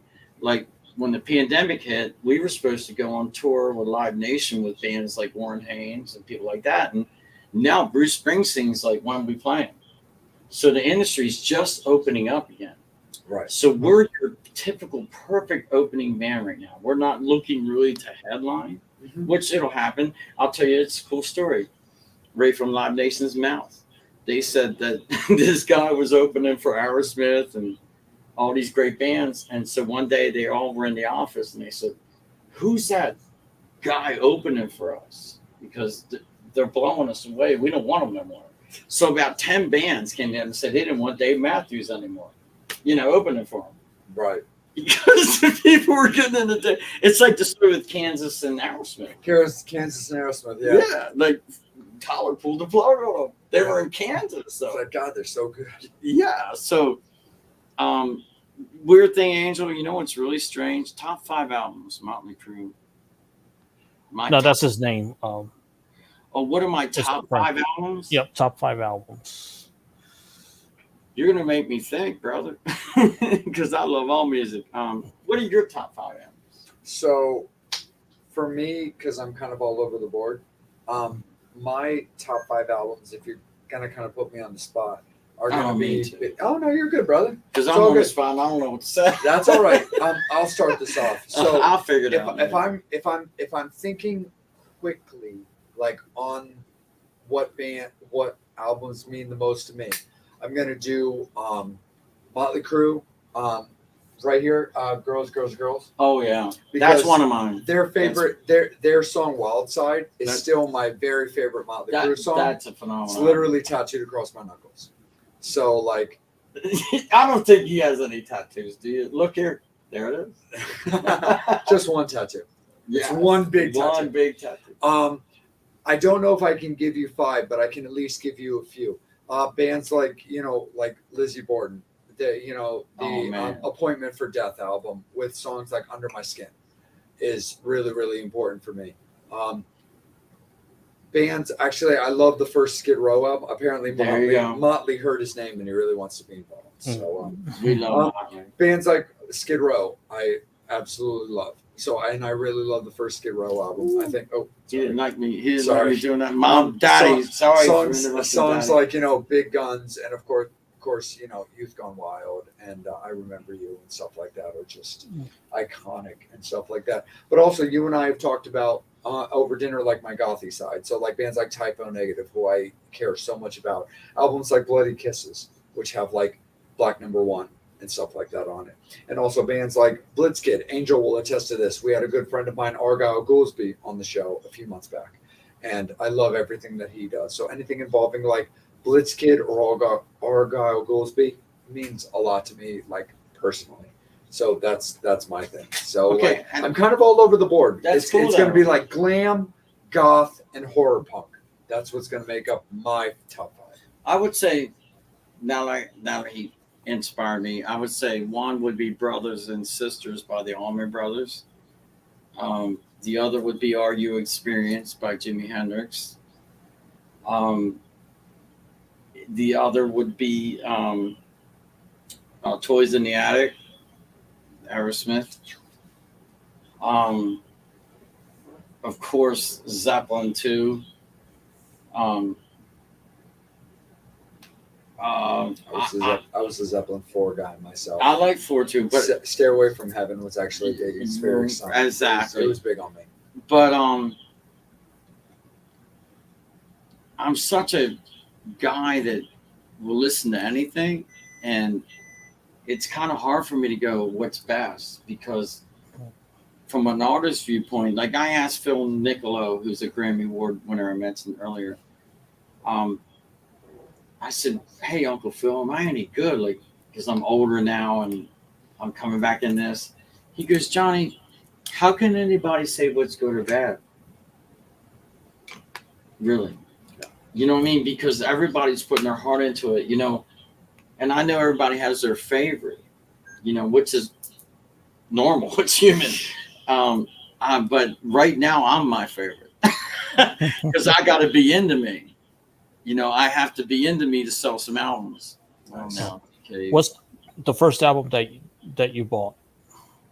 Oh my goodness. Are You Experienced, Jimi Hendrix? Nice. No, I just got some. It's like if I was in a hot tub, you seen, where would you set the time to travel to? Hot tub time machine. I love it. Probably in about a year, when I'm being good as Johny B, the storyteller. Probably about a year from now. Your first tattoo. I'm a virgin. And we actually talked about that today. Tell him. What did I say? Tell him what I said. Was that DK? Yeah, that was DK. DK. Tell him. We were over dinner and he was complimenting me on my tattoos, talking about the tattoos that he wanted to get, and was like, "Who would you suggest?" And I was like, "Well, my guy specializes in this style." And he's like, "I like that." So he probably won't be a virgin for that much longer. Not much longer. And I'm going to. My mom was Choctaw Native American, so I want to do something meaningful, like right here, because I play slide guitar. So I'm going to get one right here, not probably, like right here, the first one.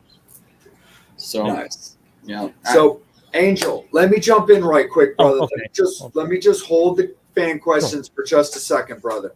Fans, hang tight. We totally got you. Every question will be answered by Johnny. I can promise you that.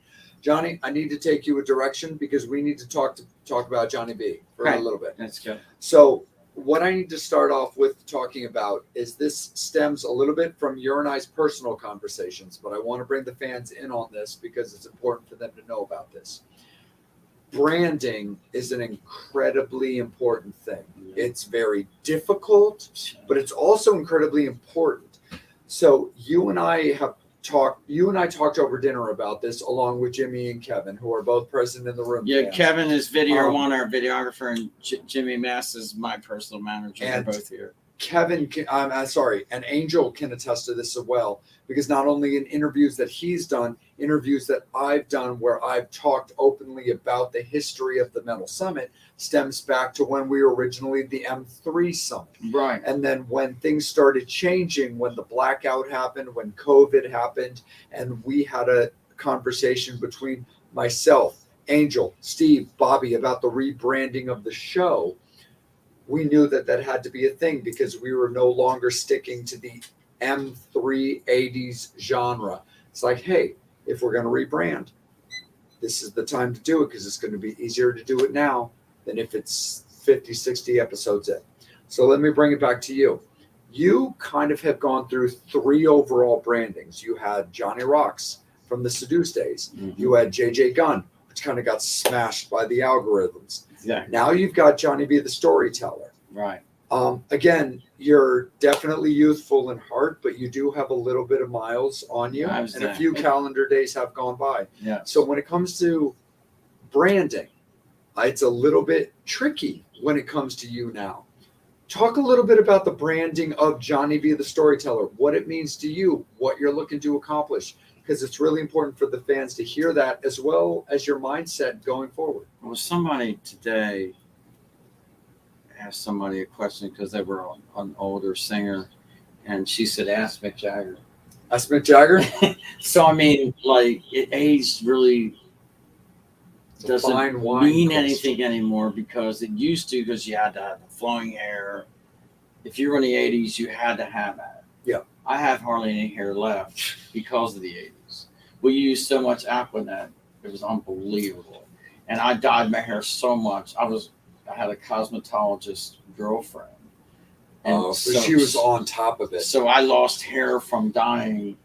I wear a hat because I'm embarrassed. No, but I have some left. I'm not bald. But what I'm saying is, what were you asking again? No, I was asking about No, it's all good, brother. The branding. The branding. Okay, you know, so I know it's a different world now. So it was a challenge to me. Okay, like my age, and am I a has-been? Like, am I good enough anymore? It all went through my head. Come on, I'm be honest. But when I looked at a Grammy Award producer and asked him that, and he said, keep going, that was my answer. Nice. So all I do is keep going. Like, I'm going to write so many albums in your face. Like, we have 5, Jimmy, in the can. We have 4 albums we haven't released yet because of weird situations. The pandemic was one. And during the pandemic, how many albums did we write, Jimmy? 3. So we have an arsenal you're going to see of Johny B, the storyteller. You're either going to get sick of us or love us, because we're going to put out video after video after video after video, and album after album, song after song after song. And you're either going to go, this guy drives me freaking nuts, or I love him. So that's where we are. And I can play guitar just as good as anybody. I'm not bragging. I can sing just as good as anybody, so it doesn't bother me anymore. At my age, I really don't give a good shite what anybody thinks about me anymore. I don't mean that disrespectfully. I do want to sell albums, and I do want people to go to our shows, yeah. And I need people, but I'm in a place in my life now. I'm just going to keep writing, and wherever it hits, I can't be distracted. And with Skylar, if you're still listening to Skylar, don't be distracted. Like, I have great men behind me, like Jimmy Mast and Ezra Boggs, who was the singer for Tabula Rasa, who Michael Graves opened for him, and he's my manager now. And Slipknot opened for him. So I have that in my life. So get you some eldership, Scholar. Get you some stable people that are rock solid. Okay, we're going back to that. What advice you would have for young musicians? Yeah. Make sure you surround. I have Kevin Terabecki from Video One. He's, how old are you, brother? 27. 27, and I listen to him. 17 sounds better. He's 27, going on 17, but I listen to him. because he's a smart man. And so you can't go by age or. Yeah. And then I have Jimmy Mass, who's 50, but I have a variety of ages and opinions. You know what's funny? We all come to the same opinion without disagreeing. So get you a team today. Right. You've got to have you a team. Used to be when I was in Seduce, record companies were chasing us down. They won't chase you down no more, man. Don't even get your hopes up about getting a record contract. Just do your thing and let them see what you're doing, and then they will make you an offer. Basically anymore, I don't know how to explain this, but back in the 80s and 90s and early 2000s, record people would pay out a lot of money. They won't no more, unless you're somebody like Gojira or Ghost doing a new album, or someone like Motley Crue, or that they're a sure hit with their finances, Just because they wasted a lot of money on cocaine and drugs and hoes. I'm telling you. And it's the truth. Studios would be full of that. When we recorded and Seduce, I was like, where's the producer? I mean, there's like 20 chicks and cocaine mounted up and all the record people. And so they finally got wise, like, we're spending money supporting people's addictions. Right.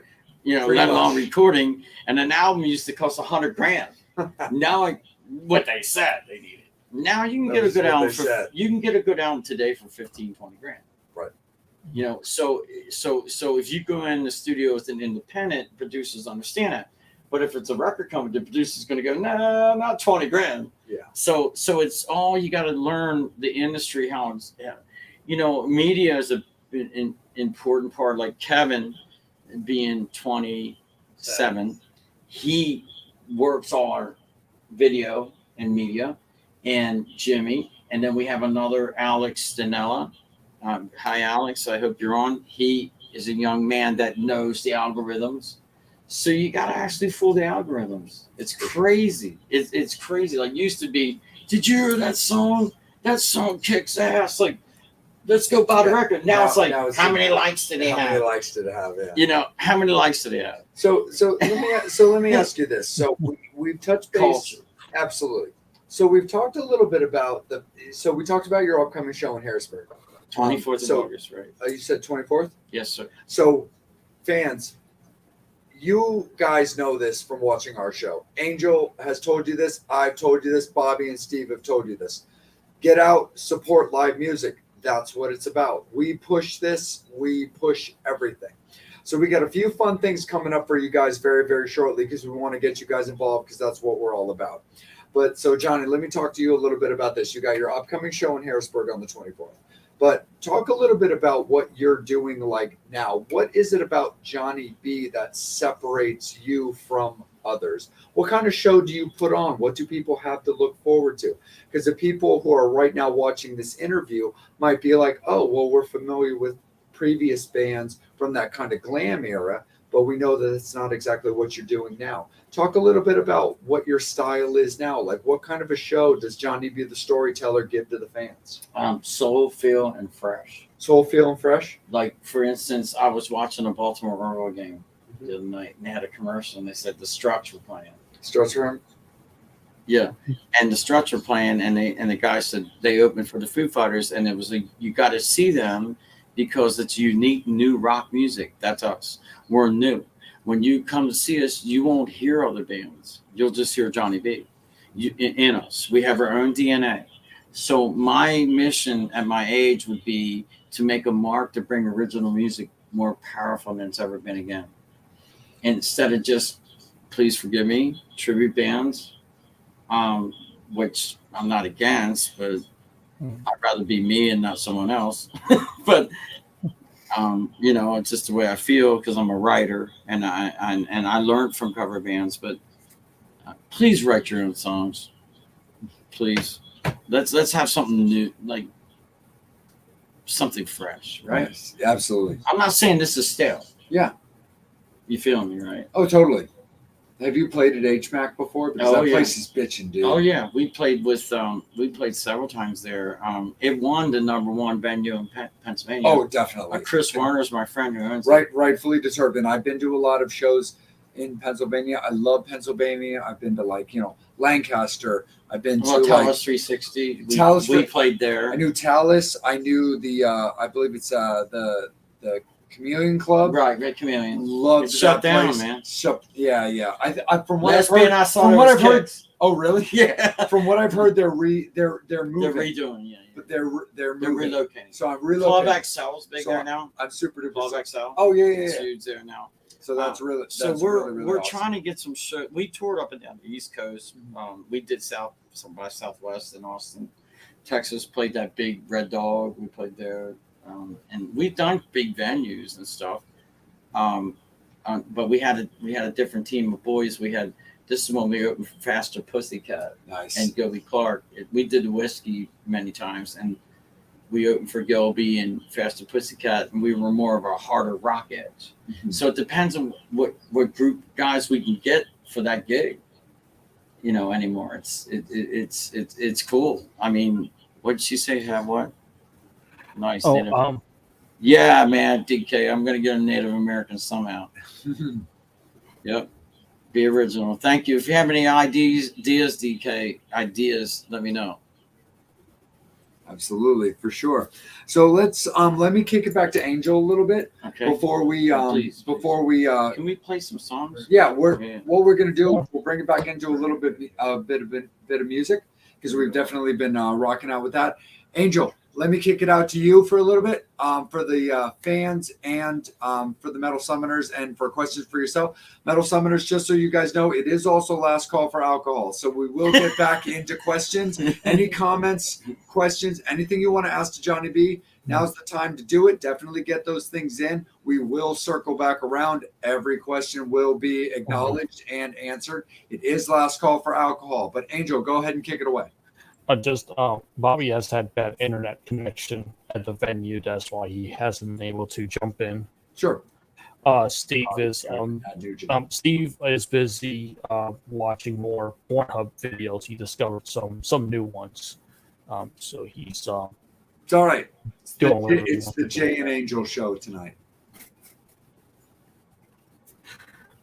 We get to question from Lisa.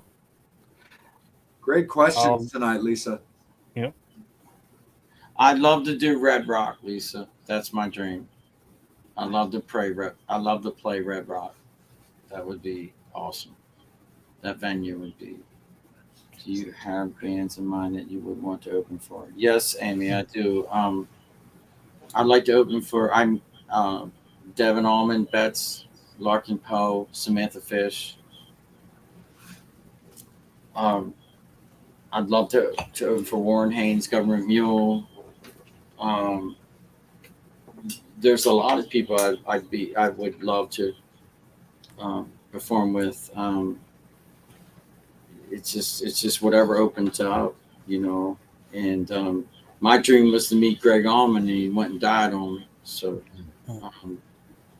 I met Devin Allman though, his son, and Eric Gales. Like to do a show with him. Like to do a show with Joe Bonamassa. We're more blues rock feel now. So they're the kind of people that, Leonard Skinner, they're off the hook. I mean, I didn't even mention them. Are you a whiskey drinker? Oh, DK. My liver would tell you not now. No, if I do drink whiskey, it'd be Tullamore, which is an Irish blend. But I get nasty. Ask my wife and people. On my native side, I just can't drink whiskey. If you have a band to open for, she asked that. Put your band together. I drink. We have a band. We have a great band. We have. Tell them who's playing drums for us.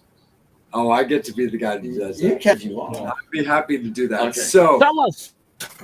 Absolutely. So Angel. Anybody? Oh yeah, no, Angel's my boy. He's got my back. And so anybody who's familiar with me knows how much I love the Misfits and any kind of gothic rock. Well, here's the thing. This isn't a specific Misfits reference, but anybody who's into the 80s rock scene knows the bands like Rhino Bucket. Well, at one point when I went and saw Doyle perform on his initial solo tour as the Doyle Band, it had Left Hand Graham on bass and Alex Story, of course, still on guitar. On vocals, along with Doyle on guitar. Tiny, Anthony Biuso was on the drums for that. They couldn't make it work with Dr. Chud, who is the guy who played on Doyle's first album. But when it came to the first initial tour, they couldn't quite make it work. And so Chud wasn't available for that. But they had Tiny, Anthony, like I said, who played drums for that first Doyle tour. Also played on the last Rhino Bucket album. So I believe he is involved with you, sir. With us. Yep. He's been playing drums with us. Which is an honor. He's a really good drummer. Yes. He was with some other top punk bands. Great I can't remember the name. punk bands. What was the name of them? I think he was with there were some couple great, powerful names, and it's slipping my head. Right yeah. I remember seeing him when he was on tour with like Black Flag. There you go. He wasn't with the bands. He wasn't with Black Flag, but he was on the tour with them. Yeah. I think it was on HSOL. It was, dude, Tiny's the shit. He's dude. bad. Like he's badass. Like dude. we could do 3-piece and you wouldn't even notice. Like bass, drums, and guitar. But he's on his way right now. He might be watching. He's driving from LA to New York, moving back to New York right now. So he's probably past New Mexico right now, I think, driving. So hey, Anthony. But I know there's some people. Wayne Kurtz from Arizona's watching. People from California, I'm going to say hey to. Can we play some of my songs? Absolutely. Real quick, let me just touch base a little bit on that question, because I think also the fan was also curious about, like, who would you like to play with? If you could put together kind of an all-star band to play with you, who would you like to play with? I get it. We get that question relatively often. I like to jam with Johny Depp and I can never say his name right. Can you? Keanu Reeves. I like to jam with them.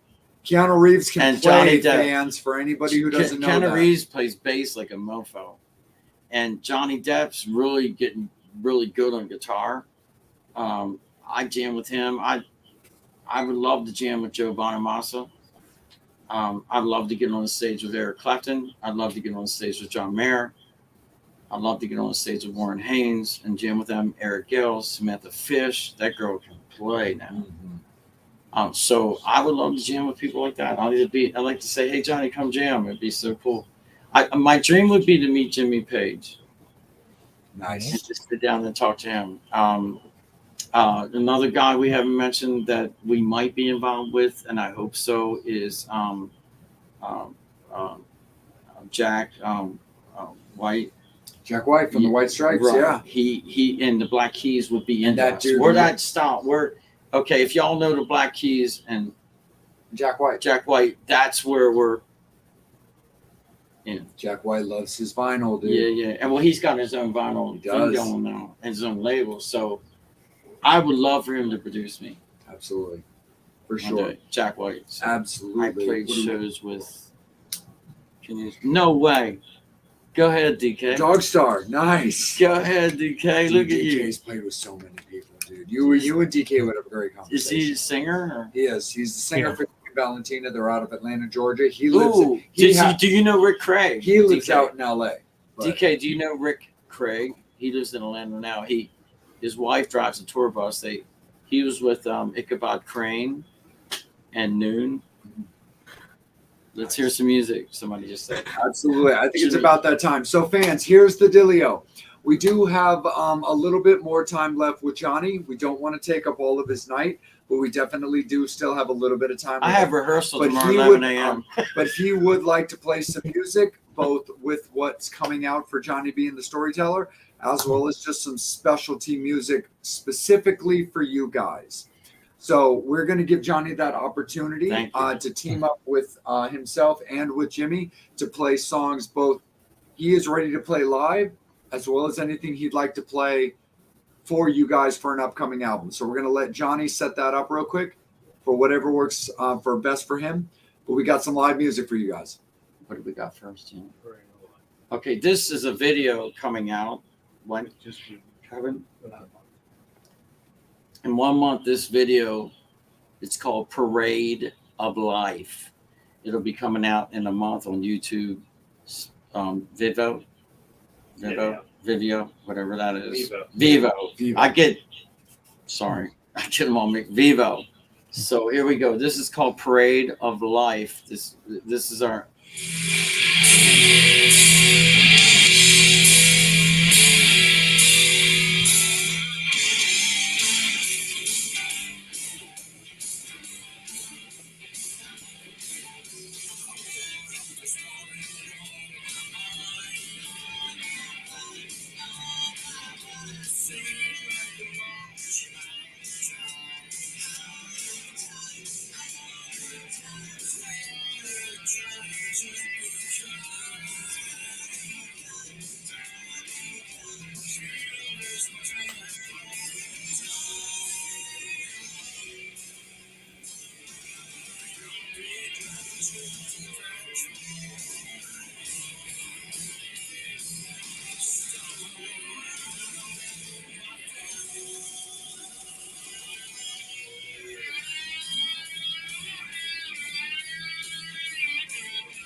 Kind of just get that texture. It does. There you go. I'm gonna give that to you.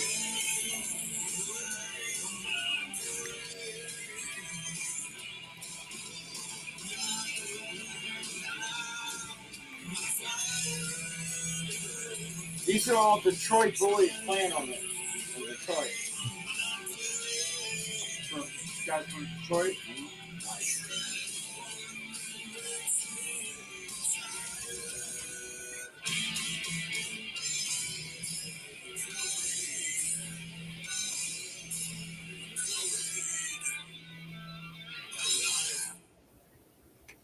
So that's coming out. Sorry for the audio inconvenience because we have no speaker. You couldn't hear the thump and bass real good, but the cat liked it. So that's called Parade of Life, and that will be released in 4 weeks. A video we just released tonight on YouTube. Hot on the Trail video is coming out at 10:30. It's already released. So if you go on YouTube, Johny B, the storyteller, you'll see one of our videos called Hot on the Trail. So that's another one. We just released it after the show, during the show. Yeah. It's just been released on YouTube. So we have a bunch of arsenal to release. It's just we're going to do like every 4 or 5 weeks a new video. So I'm doing a major video here in Baltimore to my roots of where I'm from. So we're going to go to Fort McHenry, Fells Point, You said there was a cool something wrong, Allen. What's Allen out here? Oh, Rumsey Allen. Yeah, Yeah. Right down the street. So we're gonna do a whole Baltimore thing. Mhm. I love Baltimore. It's in my heart. I was raised here, born here, and I always wanted to come back and do a. I want to play Ram's Head really bad. Like, come back to Baltimore and say, "Hey guys, look at Johnny now." You know, not like you have to kiss my butt, but yeah, come on, see me now. Yeah, just full circle. Yeah, I just really would make me feel. Someone asked that earlier, and I didn't have quite the answer, but to do a concert at Ram's Head would be off the hook. Absolutely. And just to play back here again. 9 years ago, I left Baltimore for Central PA near the Appalachian Mountains. Beautiful place. I had to rehab in a lot of the places in my life. I lost 98 pounds and got my life back together. And actually, in 2013, I felt the call again to get back into music. And I really wasn't going to. I really didn't feel it, but something else did. And naturally it happened. I was speaking at a friend of mine's college in Rutgers University, and two guys from the New York Jets were there. At the time. They're not anymore. It was Michael DeVito. He retired from Kansas City Chiefs, and Matthew Mulligan. He's not playing anymore, but this was like 2010. And they asked a professor, my friend, they said, "Does Johnny play music?" And he said, "Well, he used to." I didn't notice it was my birthday. And that professor took me to Sam Ash and bought me a Les Paul and Stratocaster. The two guys from the Jets bought them. Nice. So I started again. So I entered a Joe Bonamassa contest, and I won the best guitarist on the East Coast with this contest. Dude, that's awesome. So there were 3 guitar players that won, me, another guy from the Midwest and the West. And it never, I don't know how to say it, but it never like fabricated in anything. I don't know if it was like a promotional thing, but at least I won. And that kicked me off to start playing again. And then Jimmy and I, we were seeking out people. Make a long story short, we were in this little recording studio in York, Pennsylvania. And we were on our way out the door, and the gentleman said, "Look, man, here, connect with Phil Niccolo, who's the Grammy guy from," and he actually answered our email. Like, I mean, that's crazy. You know, Yeah. I mean, how many emails does he get? You know, and he said, "Come on up, I'll meet with you boys." And so we met with these lawyers and stuff. The lady, what was she a lawyer to? Not New Kids on the Block, but One Direction, Boys to Men. And she goes, "You got a tremendous voice. I don't care how old you are. We're going to label you as a master class act." Oh, very So cool. someone probably would, to answer your question, I'm a master class act. And I'm a legend in the making that never got its recognition yet, because I had 20 years if I'd have stayed in music for that 20 years, Kind of a gap. I have a gap. So Yeah. we're filling in the gap now. And it's not something I felt like just doing to do. It feels like more the universe calling me to do it. Absolutely. And so that's important, to know your destiny in whatever you do. Definitely. Right? So absolutely. So before we get into talking a little bit about why these other gentlemen are in the room with us, you also have come prepared to play a little bit live. Would you care to play a song for the fans? I could do one, yeah. Yeah, absolutely. Fans, are you down with that? A little bit of live music here on the Metal Summit? I know we can't hear you, but I know that you're excited. We all left. Nobody left. It's not No. this kind of show. I'm joking, man. Nobody left. All right, let me find one for you. Absolutely. We're going to look up a song for you fans, and then we're going to touch base a little bit on a couple of final topics, and then we're going to cut Johnny loose for the evening. So again, Metal Summoners, the last call for alcohol. Any questions, any comments, make sure you get them into Angel. We're going to kick it to Angel in a little bit as soon as we do this song, and we're going to put a little bow on everything. So thank you as always, fans. We appreciate you. We love you, but get those comments in. But we're going to let Johnny do a little bit of live action for you.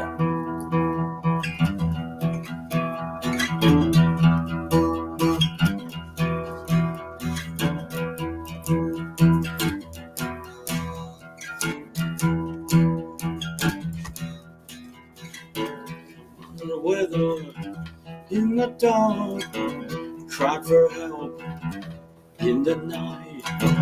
Hello, I'm healing slowly. I'm on my back. I got a bite. Can I ride again? Will I ride again? Can I ride again? Will I ride again? Got a phone call, midnight Luca, don't you quit, don't turn. Took my saddle, my boots on, I grabbed my hat, I climbed my horse. Will I ride again? Can I ride again? Will I ride again? Can I ride again?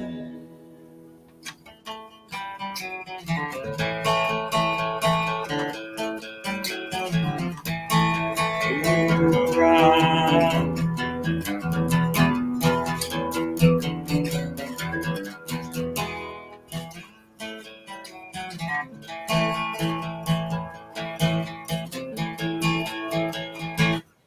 Back on my horse, riding again. I'm back on my horse, I'm riding again. Bills piled up, house for sale, car's gone, lost everything. My bones are aching, say I'm old, not giving up. That's what's up. Can I ride again? Will I ride again? Can I ride again? Will I ride again? 'Cause I'm back on my horse, I'm riding again. I'm back on my horse, I'm riding again. Giddy up, horsepower. Giddy up, horsepower. Giddy up, horsepower. Giddy up, horsepower.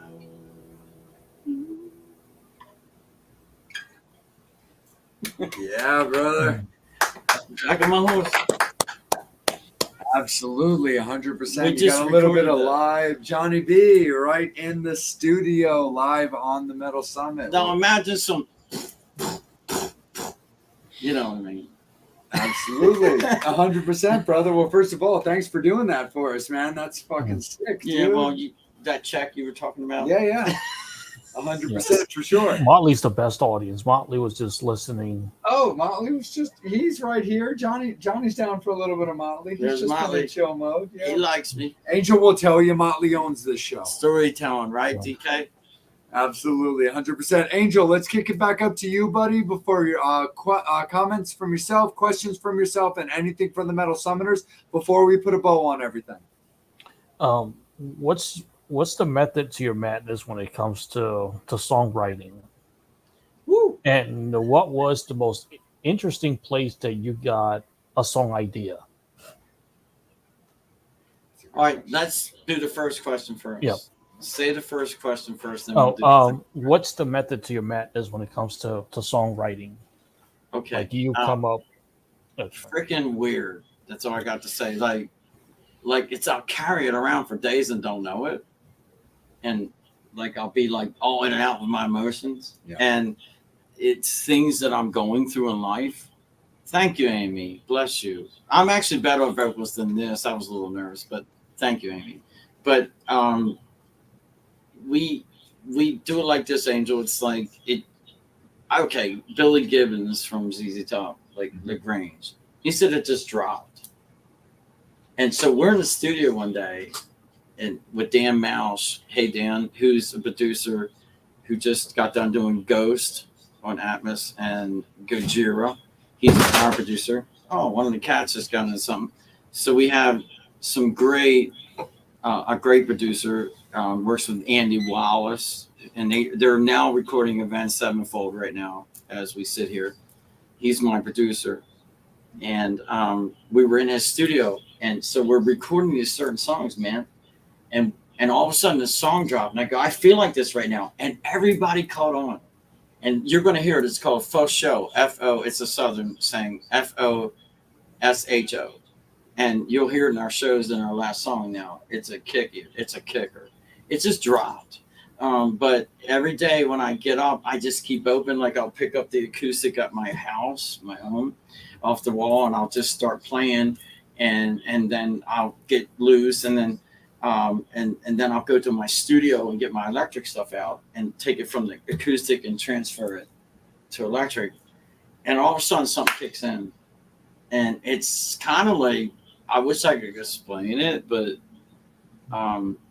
I've probably written since 2013 80 songs.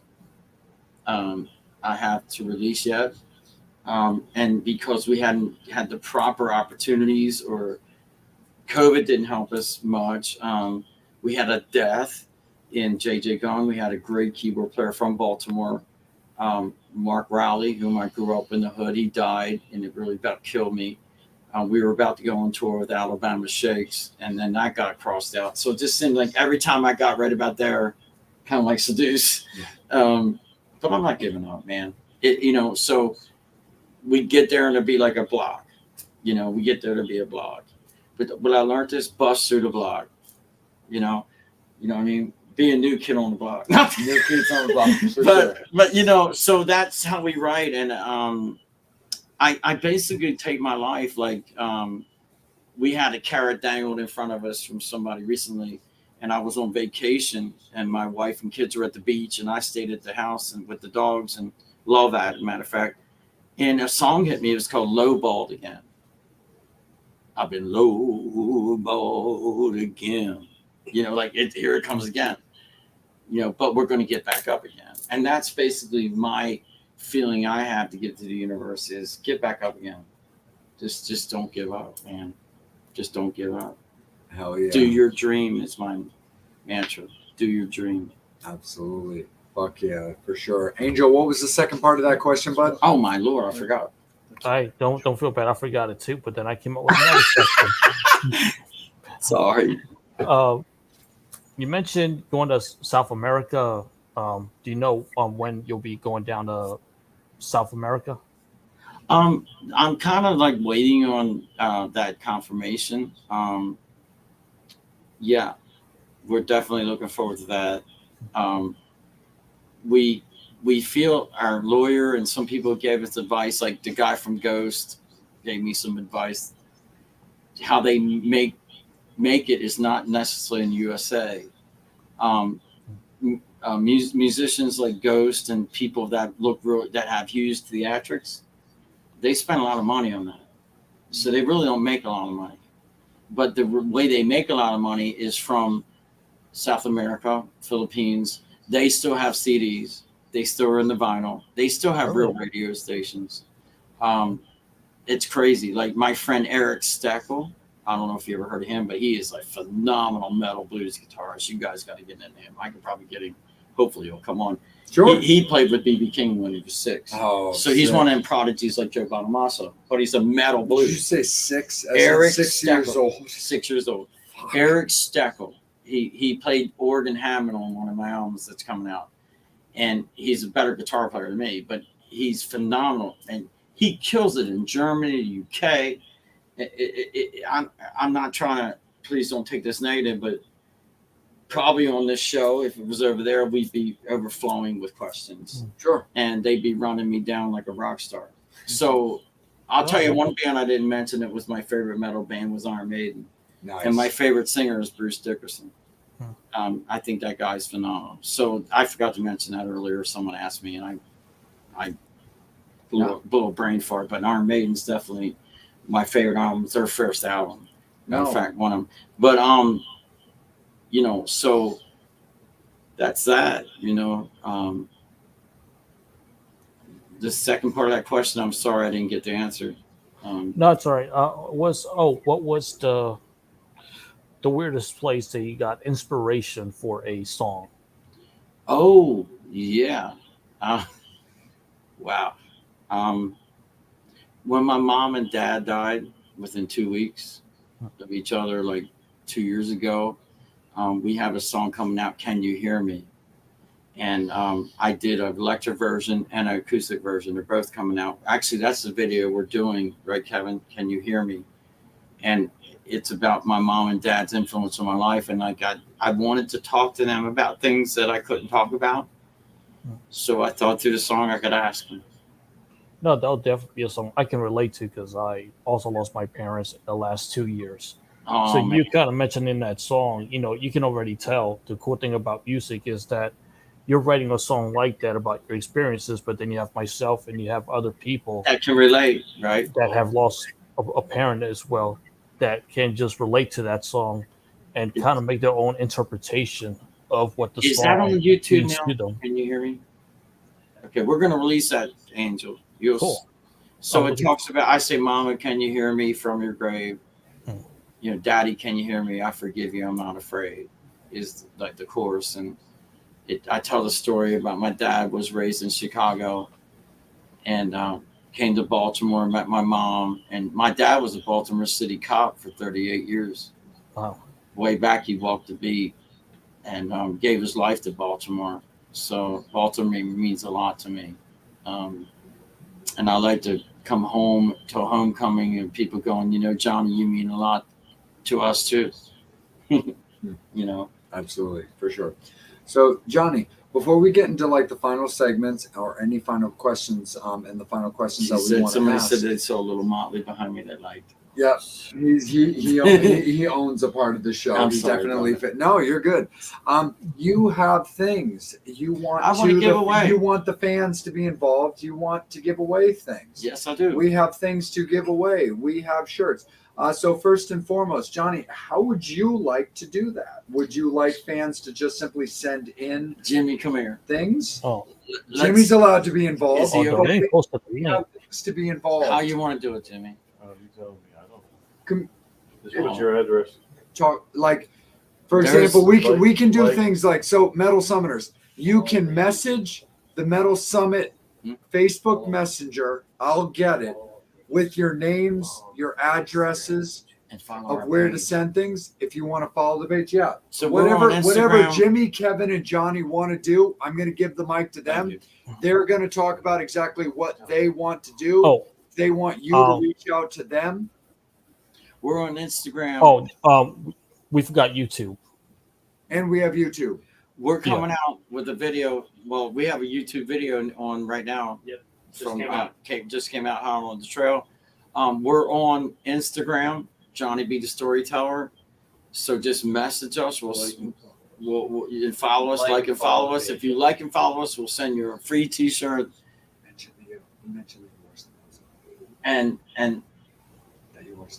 And that I do watch the Metal Summit. Oh And I yeah. love it. And that's why I'm here.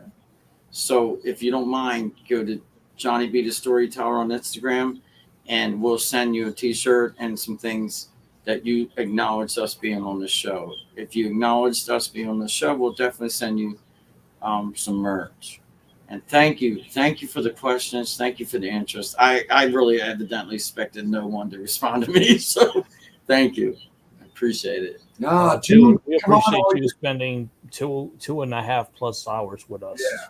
Come on, you Tombstone fans. Look at this. This is awesome. That's actually where I got that from Doc Holliday, man. From Tombstone.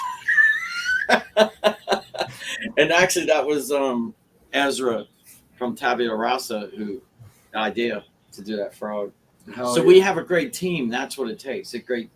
You have 4 of you guys. Mhm. It Absolutely. takes. Yeah, we're a we have team, a man. videographer. We have a lawyer, which you got to have, and we have I have my own liaison, James Mass, who takes care of me personally. We have Ezra Boggs, who is our manager through Live Nation, which will be touring with a lot of Live Nation acts coming up. I would say beginning of next year.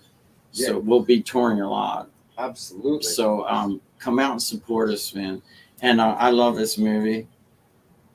Venom. So I love that movie. I love Marvel. So One other thing to touch base on, Johnny, is we've kind of mentioned them throughout this interview, but it's kind of important to acknowledge them completely. You do have a videographer and people who are currently in studio while you're doing this interview, because you are in the process of putting together a documentary based There on you your musical history. Yes, sir. Tell the fans about what's going on, what your idea is, and what the reason is for doing this documentary, and why you want them to be involved in your life. The reason I'm doing this documentary is, like Angel said, like he can relate to like, let's use the deaths of our parents, right? Yeah. So my life, you're going to go, oh yeah, I was hooked on cocaine. Oh yeah, I kicked that. Oh yeah, I was this, and I bettered my life, and you can't. That's what I'm saying. Like, what I want to impart on the people is you can. Like, you can. Like, my favorite song would be "I Got Knocked Down, But I Get Up Again." Yeah. So that inspired me to write this way, because I like watching sports, so they always played it when it owes. Oh yeah. I get knocked down, So Jumpa Wumpa.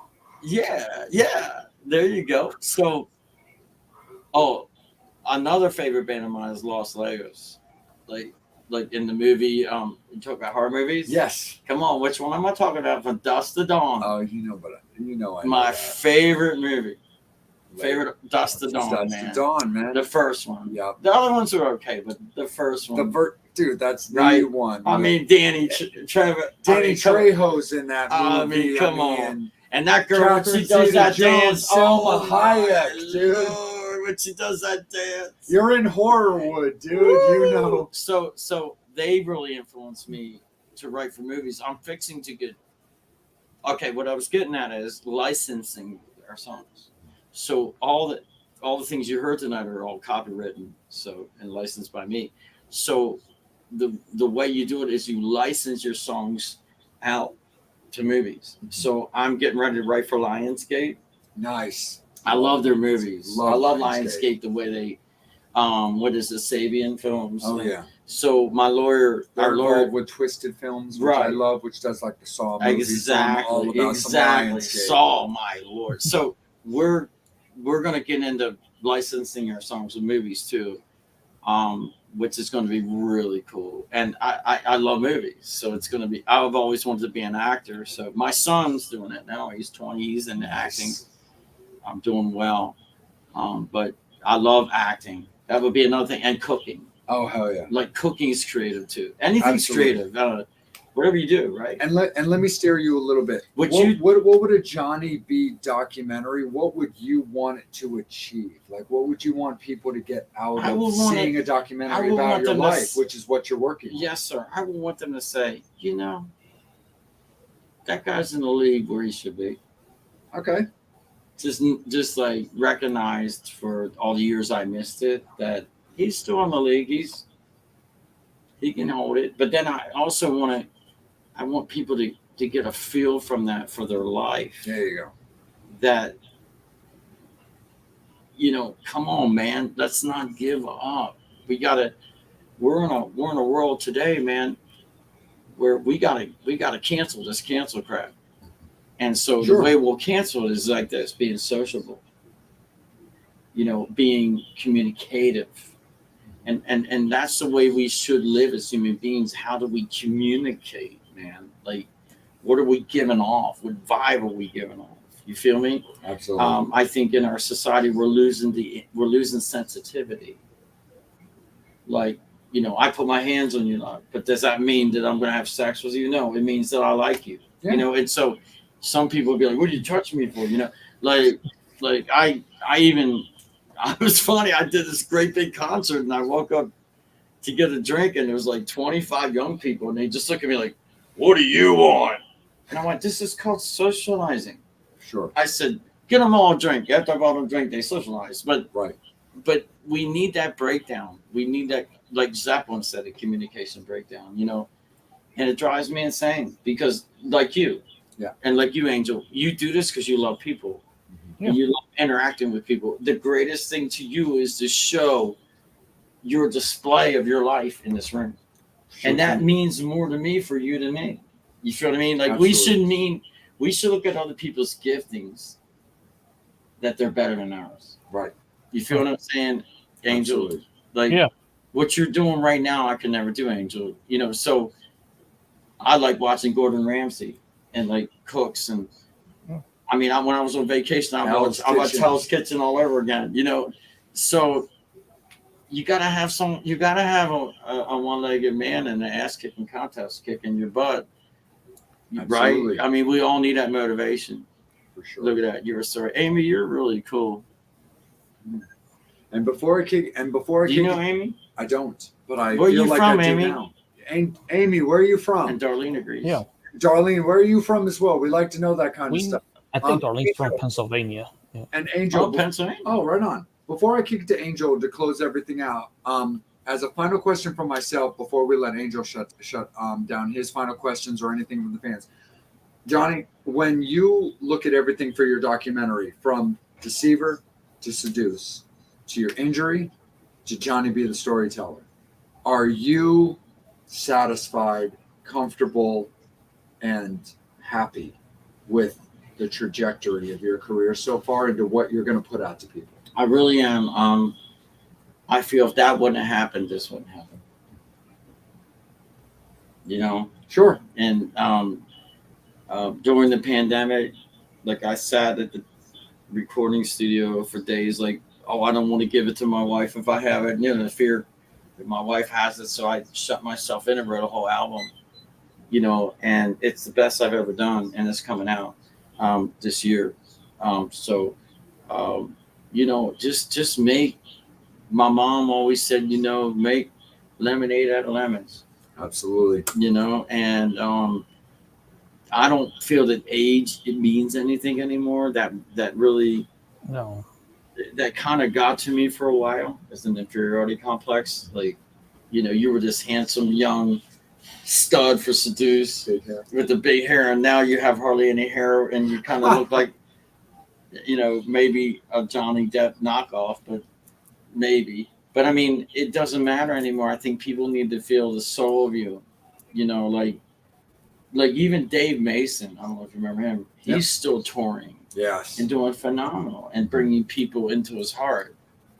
It's grabbing people. Nancy Wilson from Heart, she's still cranking, you know, and as well. And too. And so I think it's just a matter of your preference, man.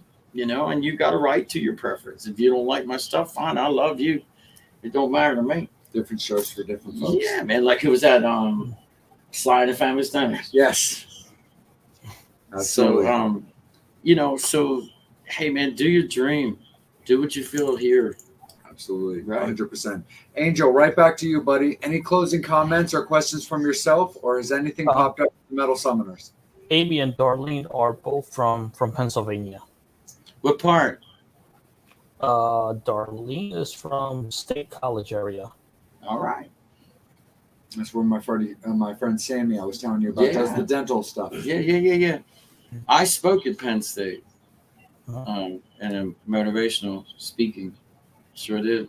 They put me in that nice hotel and shuttled me. It's a city. Yeah. Penn State's like 15,000 people.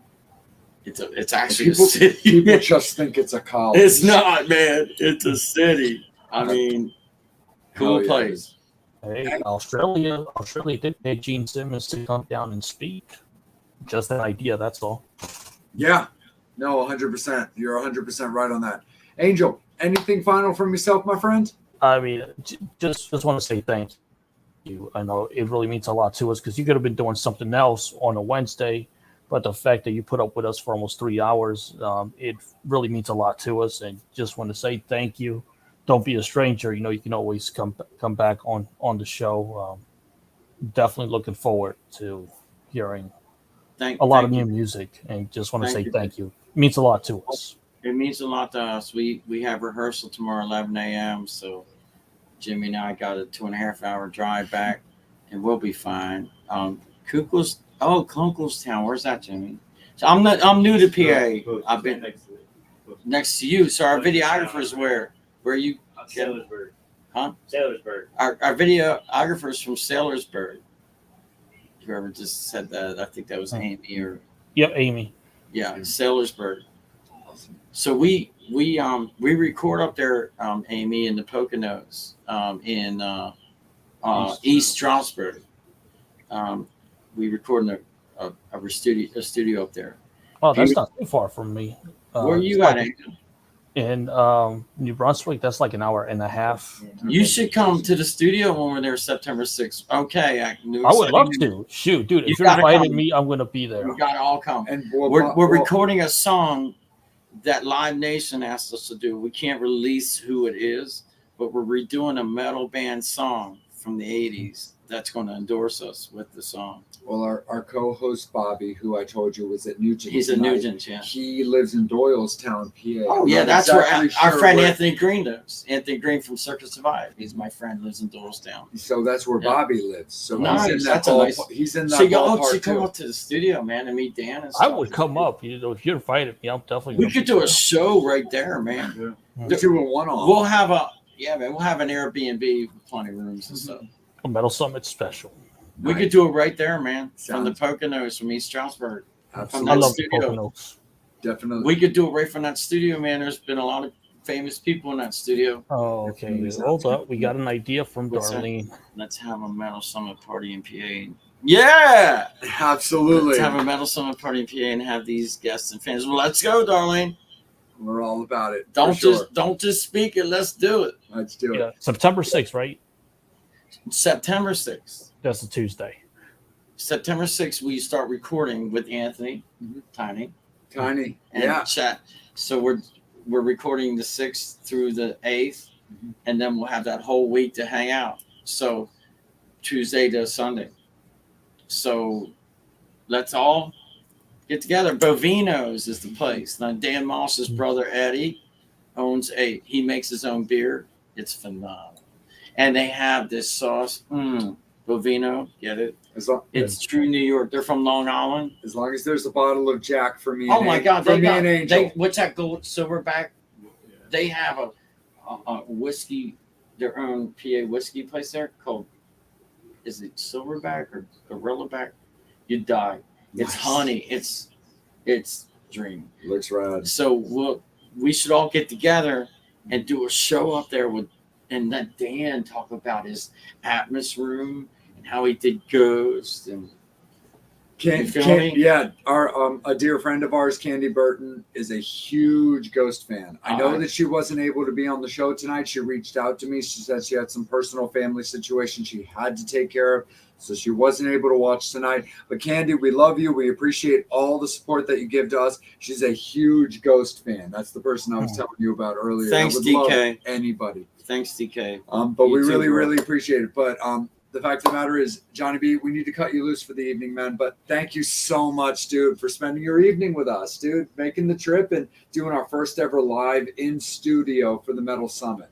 Okay, I'll do a funny, sarcastic one. It's been a real pressure. It's been a real pressure. No, man. I'm always going to be gentle, I It's been a promise. pleasure. Dude, to put up with us for 3 hours? Fucking Absolutely, for sure. Hey. hey. So, How many people can? fans, this is why he's called Johny B, the storyteller. Is everything was legit, everything was straight on point, and everything was really awesome to listen to. So again, fans, just like he said, don't forget, reach out to Johny B, the storyteller, on his Instagram. He has swag he wants to give away to all the fans, whether you're Metal Summoners, Metal Summit fans, Johny B fans, or anybody that just kind of stumbled across and wants to support a good man and support the scene. Reach out to Johny B, the storyteller, on Instagram, on his socials. He will take care of you with some fun swag. So make sure that you guys are doing that, and we are all about that as well. But again, Johny B, thank you so much, brother. We appreciate you taking the time as well to spend your time with us, because you didn't have to say yes, bro. I know, but I did. Yep. I'm glad I And did. after, right, and after 1 hour, you could have just said, "I got to go to the bathroom," and just. Well, I'm wearing a catheter, so We had him tied in forever. That's what the Rolling Stones do. I heard they just, Don't feel bad. I've been tied in quite a few times. Promised them you wouldn't tell. I'm joking. Metal Summoners, thank you guys so much. We really appreciate you guys, as always, for tuning in. This is your show. We are here for you. We might figure out the guests. We might invite people to come and talk to us. But the fact of the matter is we don't have a show without you guys. And we really appreciate you guys. And we love you all so much. On behalf of the Metal Summit, we've got Angel Alamo. On behalf of Psycho Steve and Psycho Steve and Bobby Dreyer, who definitely would have been on tonight, but they had some personal situations they had to take care of. Thanks for And thank you so much to Arturo Santiella for getting us all hooked up as well, for getting this thing a thing. He's the manager of Michael Graves from the Misfits. So we thank Arturo very much.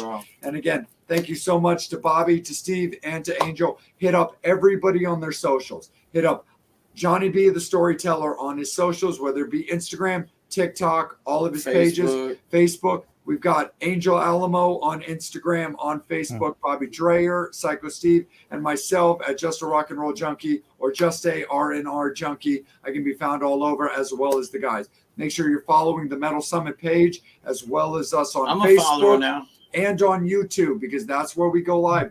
That's where you guys get to see all these bitchin' interviews that we get to do with people like Johny B, the storyteller. Thank you. So again, Metal Summoners, we love you. We will see you guys next week. Guest announcement coming up later this week for next week's episode. We love you guys so much. Take care. Be good to each other. Enjoy your guys' weekend. On behalf of Johny B, the storyteller, Angel, Bobby, Steve, and myself, we will see you guys next week. As always, you've been watching the Metal Summit. Good night.